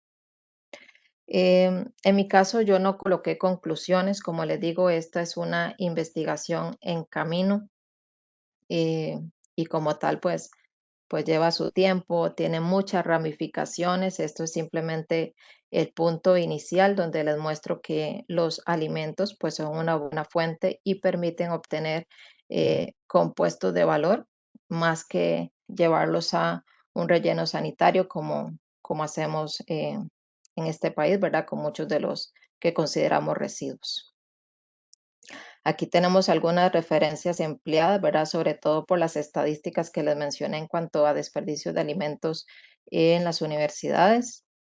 Y, por supuesto, pues agradecer a las partes involucradas en esta investigación, como es la Escuela de Ingeniería Química, la Universidad de Costa Rica como tal, pues también tenemos colaboración de la Facultad de Microbiología y a la Escuela de Química Industrial de la Universidad Nacional por parte del doctor Pablo Jiménez Bonilla y el estudiante que nos ayudó con esta investigación, el licenciado Andrés Rodríguez Gómez. Y bueno, muchas gracias por su atención. Quedo atenta a cualquier consulta que tengan. Muchas gracias a usted, profesora, porque la verdad qué interesante todo lo que nos presentaron todas. Ahí, como usted puede ver, muchos aplausos. Perdón, que en esta virtualidad, ¿verdad? Que tenemos ahora, definitivamente nos hace ver el valor que tiene el trabajo en muchos lugares del mundo, ¿verdad? Donde estamos todos. Y pues eso hace también, o nos permite ver, por ejemplo, en el caso de ustedes tres, nos permite ver todo lo que se hace en los diferentes lugares del mundo. Así que la verdad que muchísimas gracias a las tres por presentarnos el día de hoy los alcances, en algunos casos incluso conclusiones. Así que, pues de verdad, muchísimas gracias. Tenemos varias preguntas, pero vamos a iniciar con este conversatorio sobre lo que ustedes tres han logrado alcanzar, sus resultados en diferentes países, en 3 países, 2 países muy grandes como son Chile y México, lo que ya vamos sabiendo. Y yo quisiera iniciar con, con, un aspecto que la profesora Paola nos hablaba en Chile y que lograron empezar a analizar, porque es algo que me parece sumamente innovador, y es el impacto nutricional del desperdicio de los alimentos. O sea, que cuando desperdiciamos alimentos, estamos desperdiciando nutrientes, nutrientes de muy alto valor, nutrientes esenciales. Entonces, yo quisiera, profesora Paola, que usted nos comente un poco más por qué decidieron ir más allá del solo el aspecto económico, por ejemplo, ¿verdad? O incluso ambiental, por supuesto, sino que se fueron a este aspecto social de la sostenibilidad, y es el impacto en la nutrición que puede tener el hecho de que desperdiciemos alimentos. Cuéntenos un poco más sobre eso, por favor. Sí, bueno, yo les comenté que yo trabajo en el departamento de nutrición y además soy subdirectora de la carrera de nutrición y dietética. Y esta carrera adoptó como sello la sustentabilidad en el 2018 para la formación de sus egresados y egresadas. Entonces, a raíz de ese sello, nosotros estamos haciendo un trabajo importante de vinculación de la profesión del nutricionista con la sustentabilidad. Entonces, estamos tratando de ver o potenciar cómo el nutricionista puede aportar, contribuir a los objetivos de desarrollo sostenible de la Agenda 2030 de la ONU a través de su expertise disciplinar. Y para nosotros es muy importante entonces que la sustentabilidad no se vea solamente como el eje ambiental, que es lo que más reconocen cuando nosotros le preguntamos a nuestros estudiantes la primera vez, no encontraban la relación de su profesión con la sustentabilidad, porque pensaban en reciclaje, en bosques, como en biodiversidad, pero para nosotros era importante mostrarles que la sustentabilidad no es solo eso, si bien es el enfoque quizás más conocido, es también la parte socioeconómica y cultural, y cómo eso está muy relacionado con la seguridad alimentaria, que es nuestra fuente de trabajo como nutricionista. Entonces, desde ese punto de vista, nuestros estudiantes generan diferentes proyectos de investigación. Entonces, para nosotros, ponerle un eje nutricional era muy importante para que ellos pudiesen visualizar directamente cuál es la conexión de este tipo de temáticas con su quehacer. Entonces, por eso nosotros decidimos valorar los desperdicios más allá del costo económico que tiene desperdiciar alimentos y del impacto medioambiental, sino que también que ellos pudiesen visualizar que estos desperdicios son comida. Y la comida es con lo que nosotros nos nutrimos. Entonces, si botamos alimentos, estamos botando nutrientes. Y nos interesaba saber qué efectivamente estábamos botando, porque es distinto. Yo les mostraba ahí que botábamos sodio y quizás nosotros podríamos decir, súper bien, porque el sodio está asociado con patologías importantes en salud. Pero cuando Claro. lo vimos respecto del requerimiento, vimos que en realidad el impacto era mayor en micronutrientes esenciales como el hierro y el cobre, que están asociados positivamente con salud. Entonces, este tipo de investigaciones también les da a ellos herramientas para poder promover una disminución del desperdicio, pero también abogando con fundamentos desde la parte nutricional, que es lo que nosotros hacemos cuando realizamos servicio a las personas, ya sea en centros de salud o a nivel de hospital o donde sea que nos insertemos. Entonces, las personas valoran mucho el tema económico, por supuesto. Cuando uno les dice, mira, estás desperdiciando esta cantidad de dinero que si uno lo suma alrededor del año puede llegar a equivaler a un sueldo mínimo incluso, claro, es un impacto. Pero también nosotros queríamos darle la connotación de que también lo que estás botando es salud, porque estás botando micronutrientes, vitaminas, fibra, que nosotros acá en Chile, no sé qué pasará en los otros países, pero nosotros no alcanzamos la recomendación de fibra. Tenemos un consumo muy bajo. Entonces, comprar vegetales que son tan ricos en términos nutricionales y de salud para botarlos es un despropósito. Entonces queríamos tener objetivizar eso para poder utilizarlo como una herramienta de educación. Gracias, muchas gracias, profesora, porque sí, en ese caso, pues usted trabajó sobre el tema de desperdicio, pero en el caso de las profesoras Bárbara y Laura, que trabajan más en la parte de pérdidas, ¿verdad? ¿Cómo ven esa relación? Porque ustedes, de hecho, han trabajado en el desarrollo de productos que luego van a enriquecer, ¿verdad? O a aumentar el valor nutricional de los alimentos. Entonces, ¿cómo ven esta relación que se ha logrado calcular en este proyecto que tiene la profesora Paola? ¿Cómo lo ven en el caso de ustedes? ¿Cuál lo ven como algo interesante de analizar también?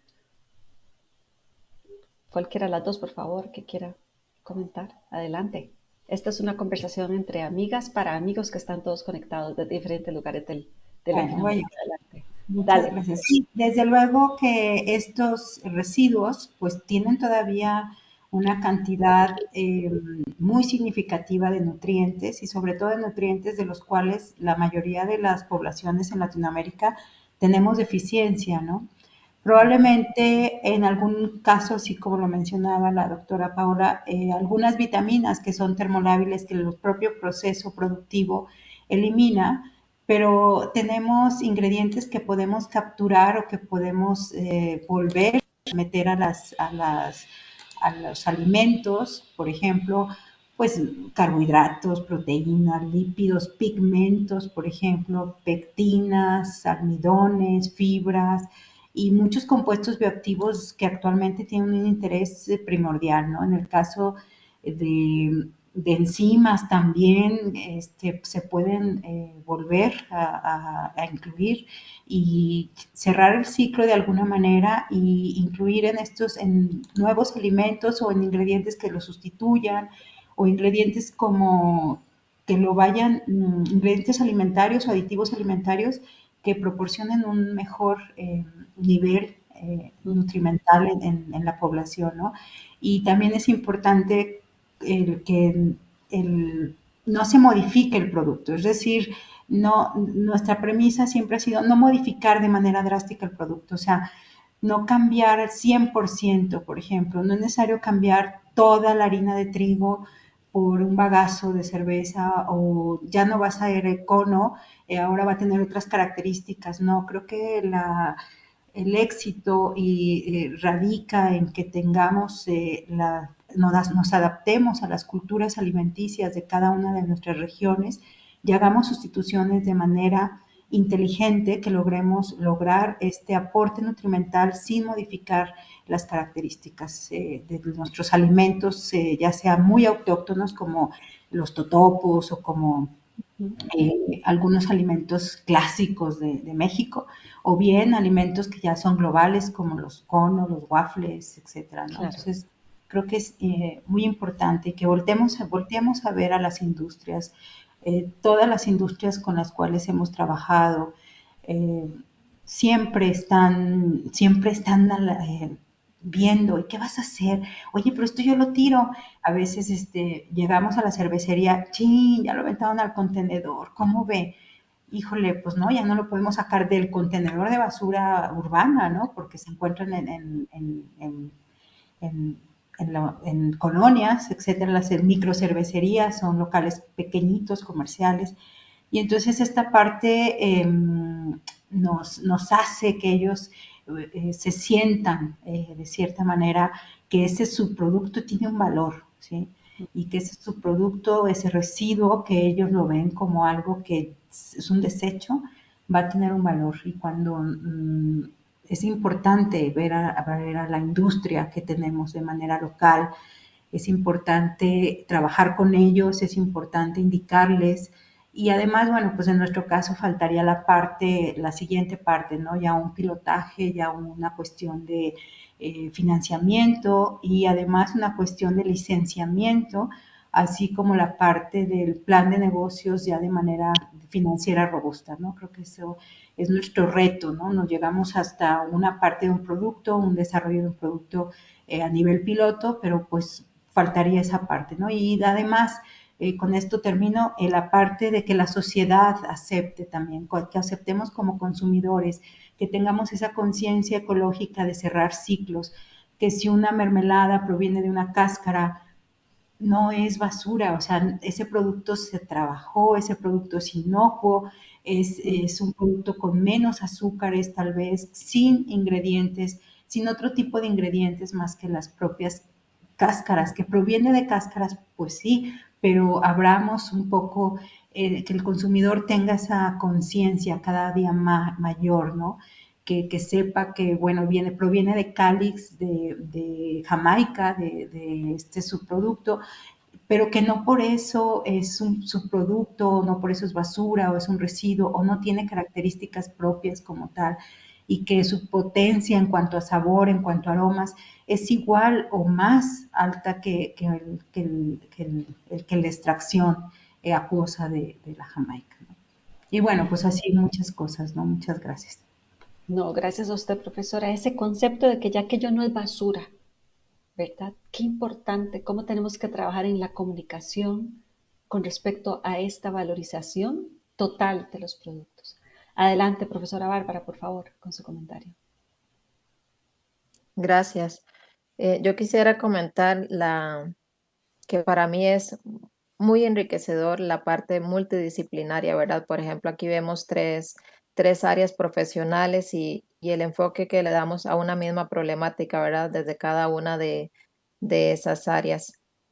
Por ejemplo, desde la parte de la profesora Paola, la nutrición, pues sí, tal vez vamos a comprar, ¿verdad? Alimentos, un brócoli, por ejemplo, y pues se nos puso amarillo, ¿verdad? En la refrigeradora, finalmente no lo utilizamos, pero se va al contenedor de la basura, pero si lo empezamos a enfocar desde el punto de vista que hicieron ellas, ¿verdad? Con sus estudios, toda la parte nutricional y la parte económica, ¿verdad? Que estamos echando al contenedor, pues eso creo que si empezamos a publicar estos resultados, a mostrarlos a la sociedad, me parece que, por decirlo en palabras simples, debemos abrir los ojos, ¿verdad?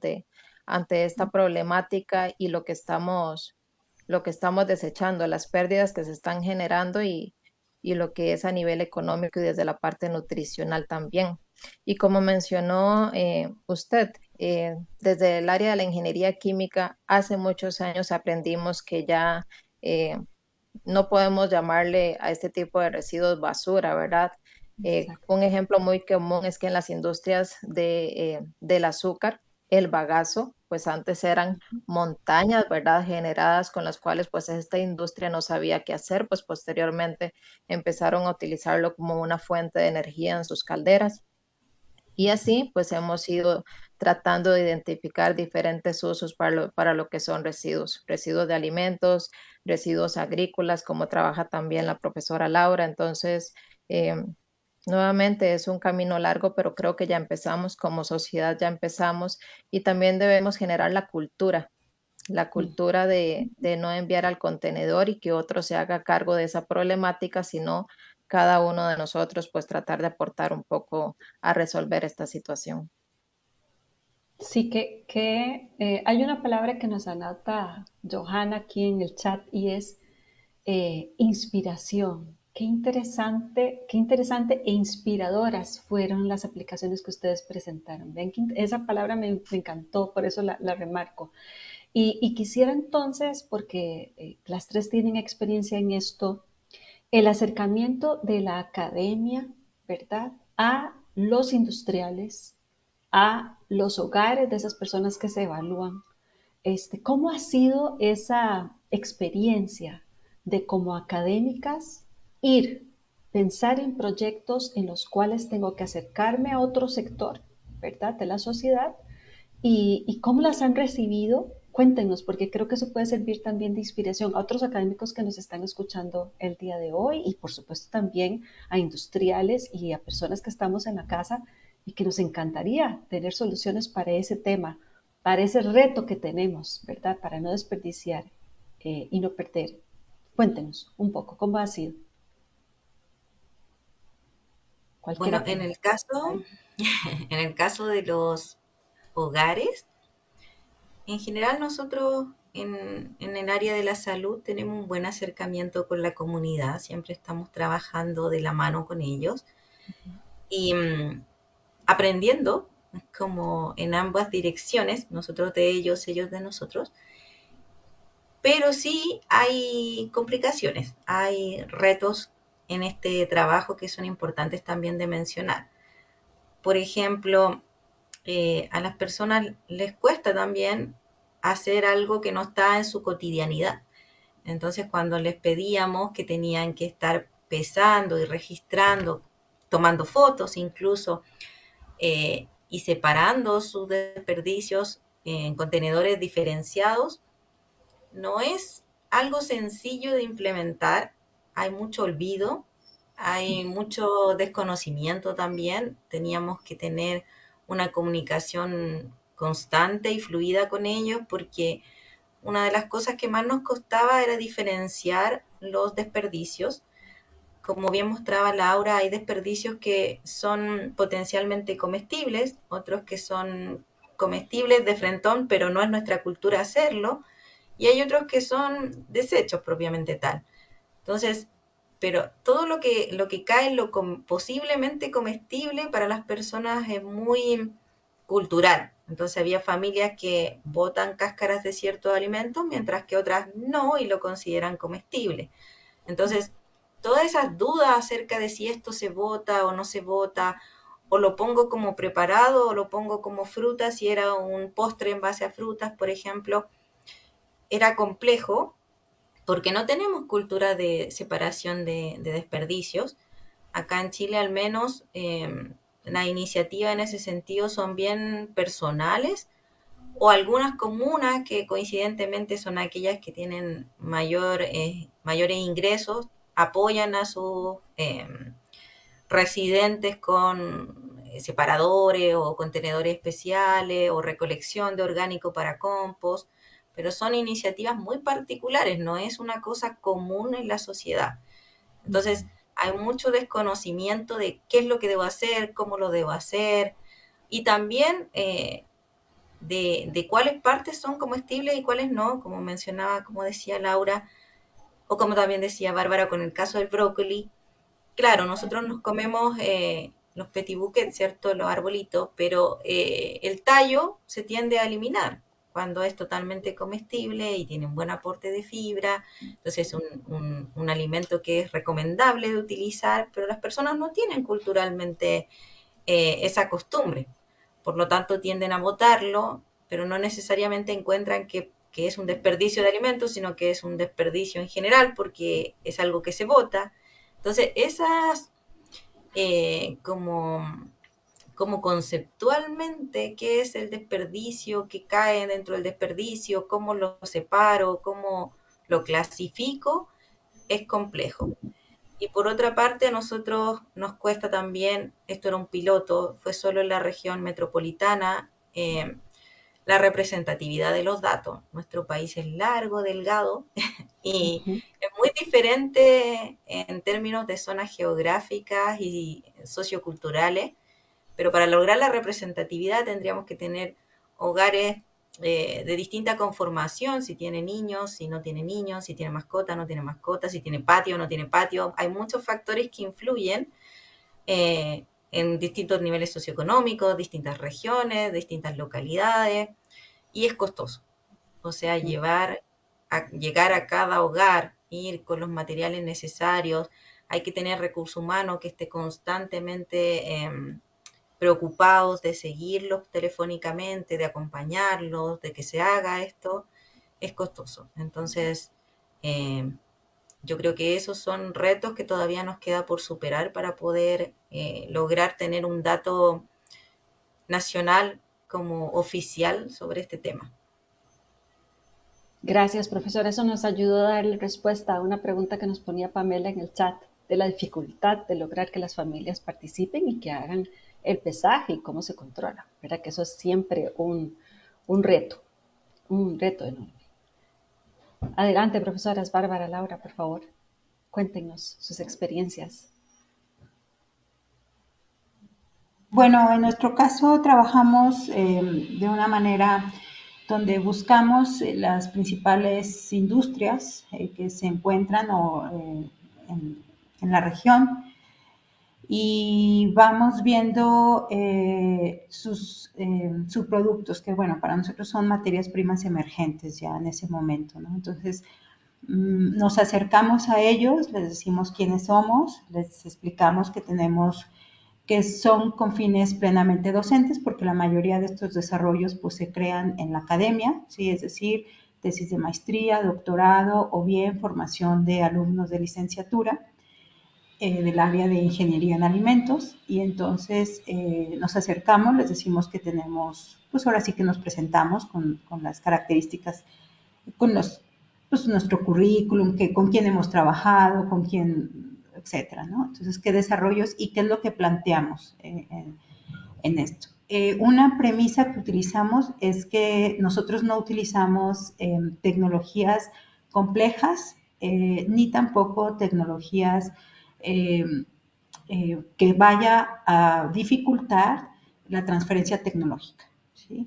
Es decir, tecnologías muy simples, como son un deshidratado, un tamaño de partícula, y generamos un portafolio, que eso no lo presenté aquí, pero generamos una base científica de esto, es decir, características de todo tipo, de manera científica, caracterizamos físico-química, microbiológicamente, funcional,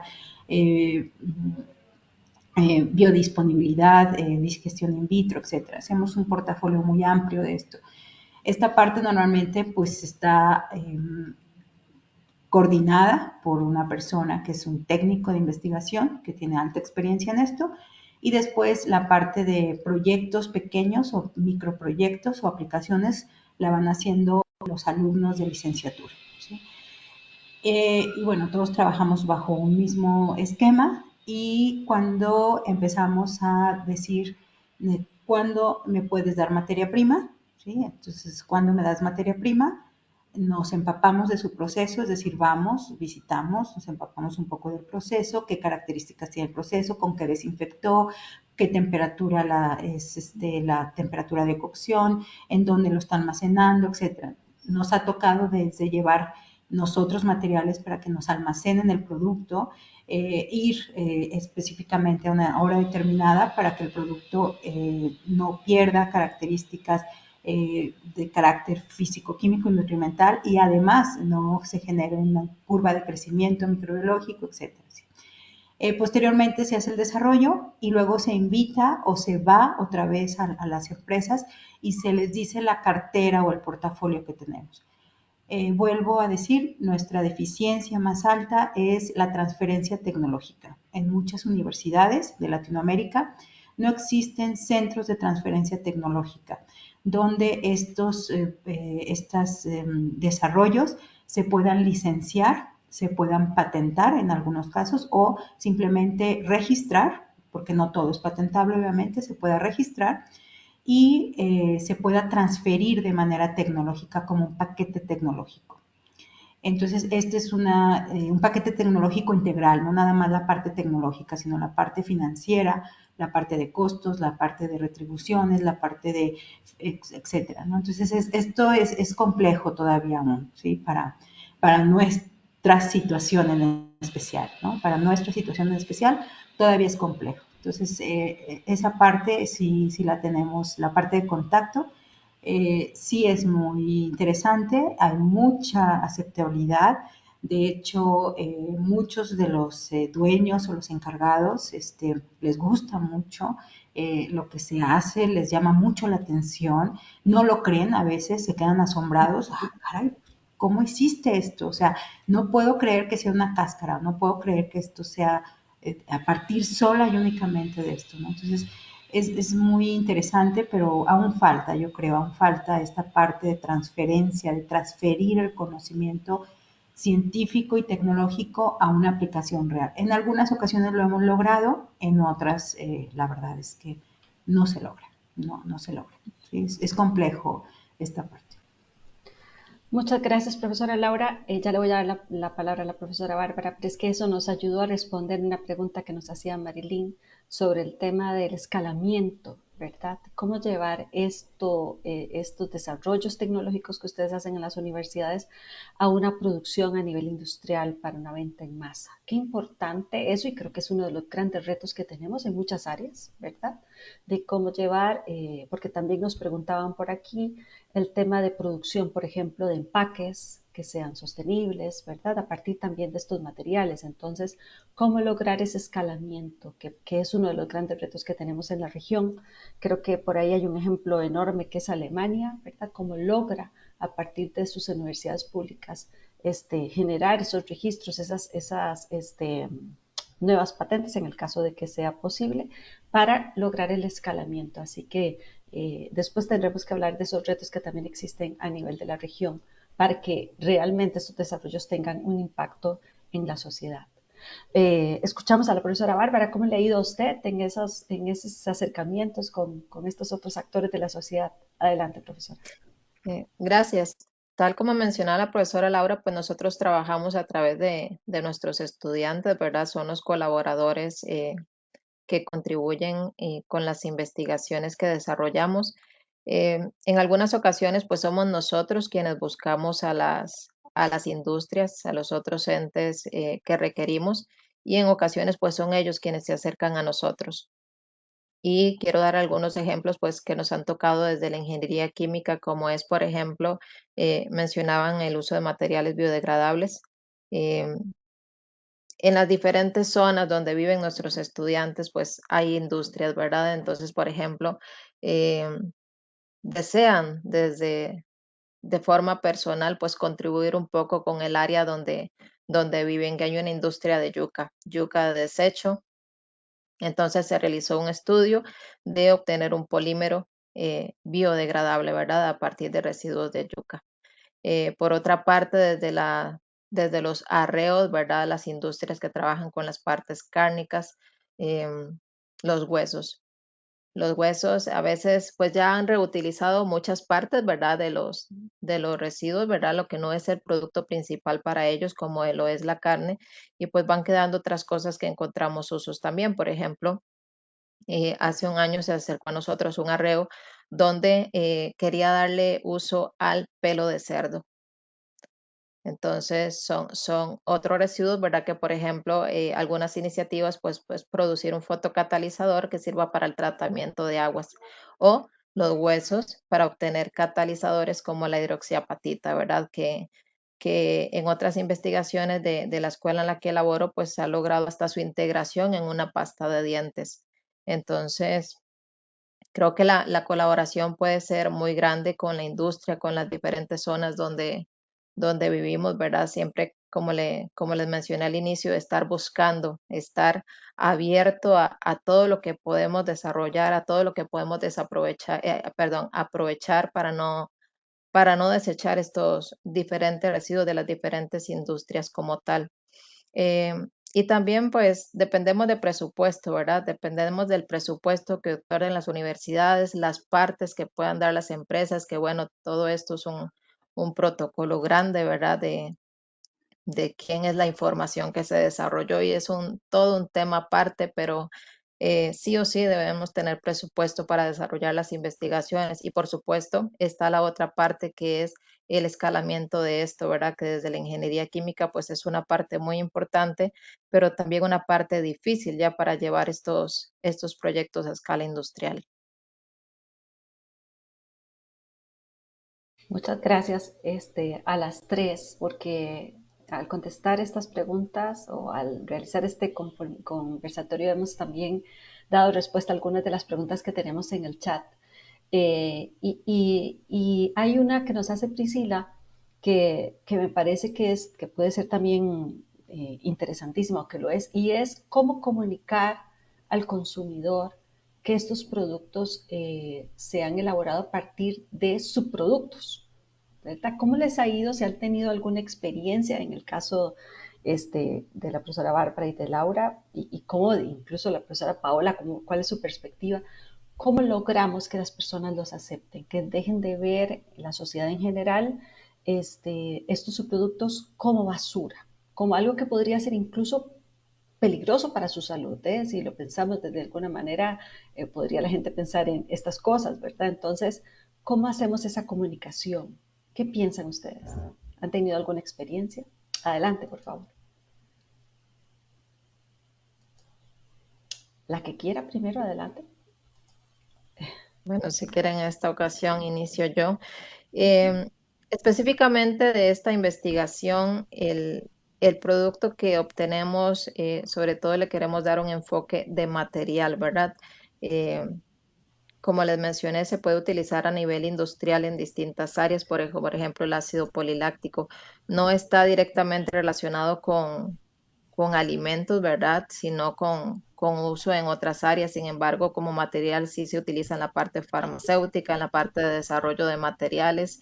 Eh, entonces, como tal, creo que no existiría esa dificultad, esa barrera, sino, sin embargo, sí se les mostraría el plus, ¿verdad? Que existe de desarrollarlo a partir de algo que hasta ahora pues estamos considerando o en muchos de los hogares pues consideran pues simplemente un residuo, ¿verdad? Que va a dar a la basura. Entonces yo creo que eh, ese plus nos llamaría la atención. Estamos con todo el tema del desarrollo sostenible, ¿verdad? De los diferentes objetivos planteados. eh, y la universidad como tal pues tiene esa tarea, ¿verdad?, de mostrar a sus estudiantes y por lo tanto a la sociedad general, a los hogares, a todas las familias, que como parte de nuestra iniciativa, de nuestra tarea, pues enseñar la sostenibilidad, la química verde, podríamos llamarle, enseñarla a nuestros estudiantes y por lo tanto a la sociedad. Profesora Bárbara o Paola. Adelante. Adelante, Paola. Sí, es que no se me activaba el micrófono, perdón. Bueno, yo como no trabajo con residuos, voy a contestar desde el punto de vista profesional y también como consumidora. Yo creo que el principal temor son los aspectos de inocuidad.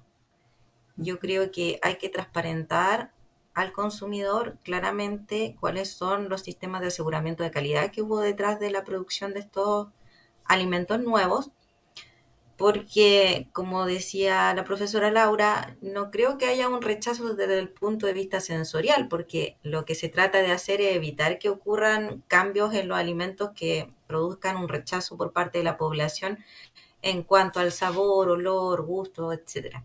Entonces yo creo que va por el tema de la inocuidad, de que nosotros estamos acostumbrados que quizás la cáscara de piña, por ejemplo, es basura, o sea, es algo que no se come, es algo que nosotros vamos a llevar a la basura y es algo que está sucio, porque es cierto, la capa de protección que tiene la fruta para cubrir la pulpa y lo que lo separa del ambiente externo, entonces está expuesto a muchos peligros. Entonces yo creo, no dudo que hay un tratamiento de inocuidad detrás, pero lo que yo creo es que hay que educar a la población para que tengan la certeza de que se realiza todo lo relativo a inocuidad para que ese producto sea sano y no contenga ningún compuesto que se pueda asociar con algo negativo para la salud, como son residuos de pesticida, por ejemplo, o algún otro elemento que pudiese ser alguna contaminante ambiental, por ejemplo. Entonces yo creo que si eso se transparenta, quizás con un sistema con alguna frase en el rótulo, con un sello, etcétera, yo creo que no habría problema. Ahora, como parte profesional, yo creo que nosotros estamos haciendo un esfuerzo, por lo menos acá en la carrera de la Universidad de Chile, de formar a nuestros futuros nutricionistas en este tema. Por lo tanto, ellos van a poder colaborar desde donde se inserten laboralmente a educar a la población sobre que las partes de los alimentos que son comestibles y que tienen nutricionalmente cualidades para que las puedan consumir. Nosotros también generamos harta producción de preparaciones culinarias con elementos que tradicionalmente no son comestibles, hacemos recetarios con estas preparaciones, los compartimos en la comunidad, entonces estamos tratando de educar fuertemente a través de campañas o programas educativos sobre la importancia que tiene consumir el alimento completo o las diferencias que hay entre consumir un tallo, una hoja o un fruto y que nos aportan nutrientes que todos son importantes para nuestra salud y de cómo podrían cocinar con estos nuevos platos que quizás no estemos acostumbrados, pero que son igualmente deliciosos. Entonces nosotros estamos trabajando porque nuestros futuros profesionales ya tengan esos conocimientos y lo puedan compartir con sus usuarios. Profesora Laura. Yo creo que lo más importante es educación, formar a un consumidor con nuevos paradigmas. Creo que se puede hacer, se debe hacer porque nosotros mismos hemos roto muchos paradigmas, nuestras generaciones a lo largo de la historia, han roto muchos paradigmas en cuanto a alimentación. Y creo que tenemos la ventaja que tenemos estos conceptos o estos fundamentos de manera tangible y de manera real. Entonces yo creo que campañas de concientización, aunque las hay, pero así como lo decía la maestra Paola, la doctora Paola, están enfocadas más hacia el medio ambiente, la biodiversidad, el bosque, la selva, etcétera. Esta parte de la alimentación creo que es fundamental, ¿sí? Y creo que la parte de educación en las escuelas, en los centros de salud, de una manera en espacios culturales, espacios artísticos, en todo lo que lleve a cabo espacios deportivos, etcétera, se haga una conciencia de este tipo de materias primas emergentes, creo que llegaremos a consumir estos productos sin ningún tabú como tal. ¿Sí? Creo que la educación es la clave para esto. Excelente, profesora. Y hay una pregunta que nos hace Luis desde República Dominicana, y es si ya existe en México una normativa establecida para elaborar estos productos a base de residuos o que contienen residuos de alimentos. No existe ninguna normativa. Como comentaba, algunos productos sí tienen que tener la palabra imitación de manera grande, legible, con un determinado tipo de letra, con un tipo determinado de porcentaje en la etiqueta. No existe una legislación específica. Por eso nosotros cuando lo utilizamos le llamamos polvos alimenticios, es decir, los utilizamos como un ingrediente alimenticio o bien como un aditivo alimenticio. Todos estos polvos obviamente son alimentos, ¿sí? Son alimentos como tal, bagazo de cervecería, al final de cuentas es cebada, pieles y pequeñas cantidades de pulpa en el caso de ollejos o de orujos, levaduras, etcétera. Entonces todo esto se considera un polvo alimenticio como tal. Y en el caso de Quitosano, pues lo consideramos un aditivo que está aprobado por organizaciones incluso internacionales como un aditivo alimentario. No hay una legislación aún. Se trabaja en la parte de más bien información hacia el consumidor, ¿sí? Información hacia el consumidor. La parte de esto es una imitación porque no está hecho con la pulpa de la piña, por ejemplo. Claro, y en términos de inocuidad, porque nos preguntan, porque se están utilizando subproductos que tienen, como bien decía la profesora antes, Paola, pues contacto con químicos, etcétera, y puede ser un determinante, ¿verdad?, de consumo o no, incluso evidentemente en términos de salud. ¿Cómo manejan ustedes eso? ¿Hacen todo el análisis de riesgo? ¿Esto es algo, cómo lo hacen, profesoras Bárbara y Laura? En nuestro Ay, caso sí analizamos, hacemos un análisis de riesgo, sobre todo en cáscaras, ¿ok? Y sobre todo en productos fermentados o que provienen de un producto de fermentación. Se mide calidad microbiológica, se mide residuos, se mide esta parte de agroquímicos, en algunos casos lo hemos hecho para determinar si son seguros y si se puede tener. Y además, sí se capacita de cierta manera a la persona que está obteniendo el residuo en ponerlo en este tipo de bolsa, que es una bolsa nueva o en un contenedor nuevo. Nosotros intercambiamos los contenedores, es decir, nosotros nos dedicamos a la sanitización, a toda esta parte de los contenedores para evitar que, bueno, pues a veces como lo tienen reflejado como un subproducto, como un residuo, pues a veces lo meten en la bolsa que está reciclada, reciclada, reciclada. O bien, bueno, no pasa nada, lo meto en el contenedor que ya está reutilizado, reutilizado, reutilizado o que nunca lo lavé, ¿no? Entonces, sí tenemos cuidado nosotros incluso somos los que vamos directamente y verificamos esta parte, sí llevamos los materiales que se necesitan en las microempresas o en las empresas. uh -huh. Profesora Bárbara, ¿ustedes cómo? Pues eso depende de cada uno de los estudios, ¿verdad? Y hasta dónde se desee llegar. Por ejemplo, el análisis de riesgos, pues creo que dependería ya de establecer una aplicación específica, ¿verdad? Y así que en cuanto a esa aplicación, pues hacer el análisis de riesgo como tal, o por ejemplo, otro análisis que se hace más recientemente en algunos de nuestros estudios es la huella de carbono, así como la profesora Paola pues mencionó la huella hídrica, ¿verdad? Entonces, creo que todas estas áreas que se pueden ir desarrollando pues depende mucho de la aplicación que se le vaya a dar al componente como tal. Muchas gracias a las tres. Hablan de varios retos, por ejemplo, retos de competitividad, de costos de estas tecnologías, ¿verdad? Por supuesto, temas de inocuidad, que son normales cuando las tecnologías están, o se da innovación, ¿verdad? O sea, normalmente en los primeros estadios siempre hay estos retos. Ustedes toman en cuenta, mapean estos retos cuando están pensando en hacer desarrollos tecnológicos con diferentes productos. ¿Cómo hacen esto? Si lo hacen de forma normal, como parte, digamos, del proceso del proyecto. Cuéntenme.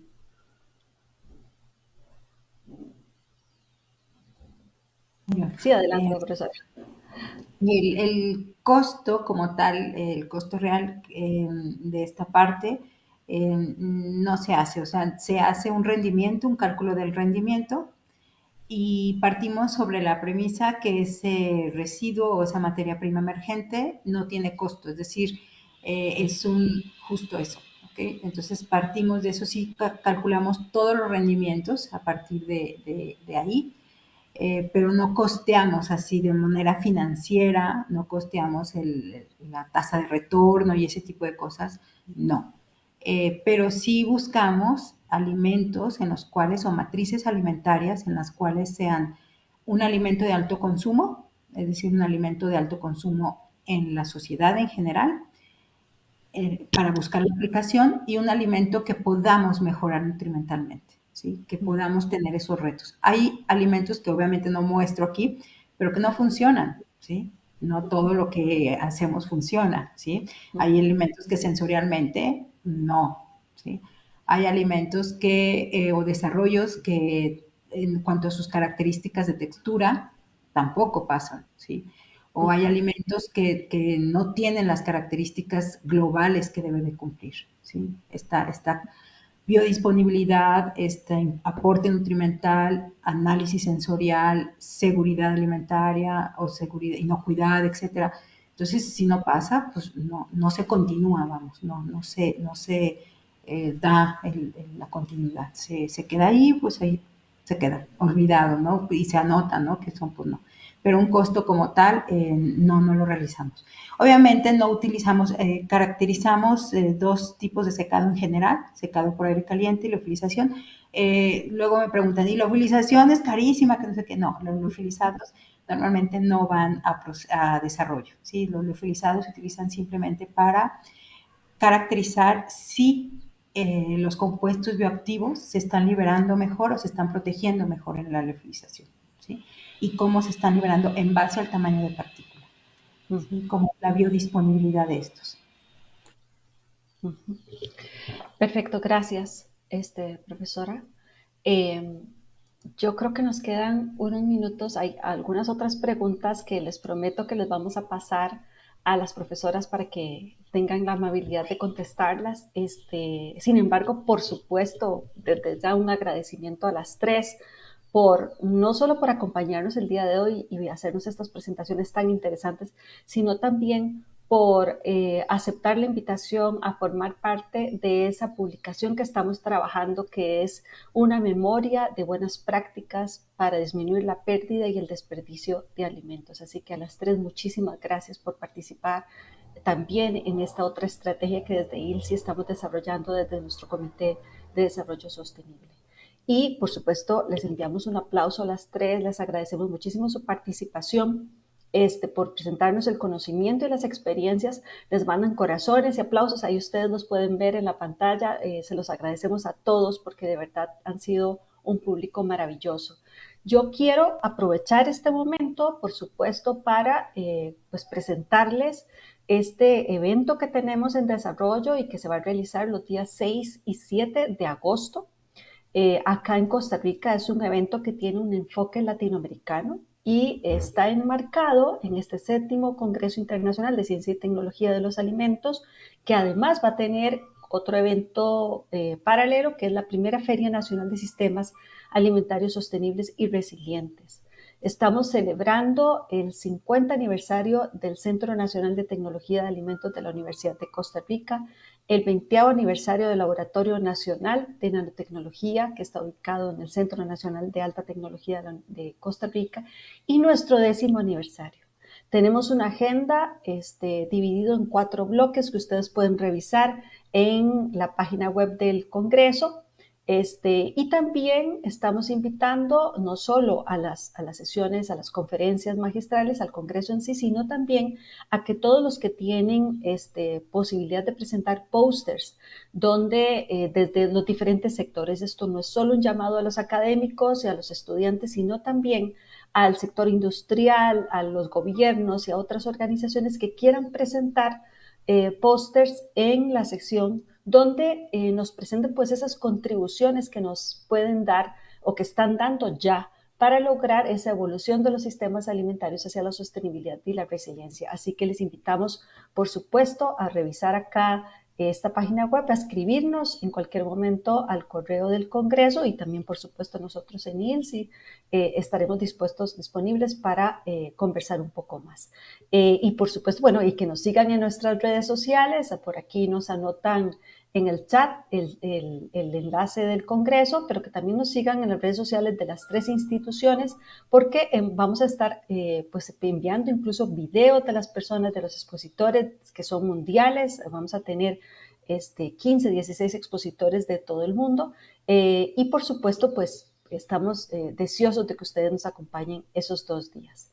También vamos a tener un par de eventos más en el marco del Comité de Nutrición y Bienestar que tenemos en ILSI, específicamente sobre cereales y granos, cómo nos aportan, por supuesto, y tienen impacto en nuestra salud general, nuestro microbiota, y por supuesto también, pues, cómo podemos lograr o cuáles son esas oportunidades de innovación que podemos tener también alrededor de estos productos. Así que también pues les invitamos a que revisen nuestra página web y se puedan anotar en estos eventos que vienen en los próximos meses.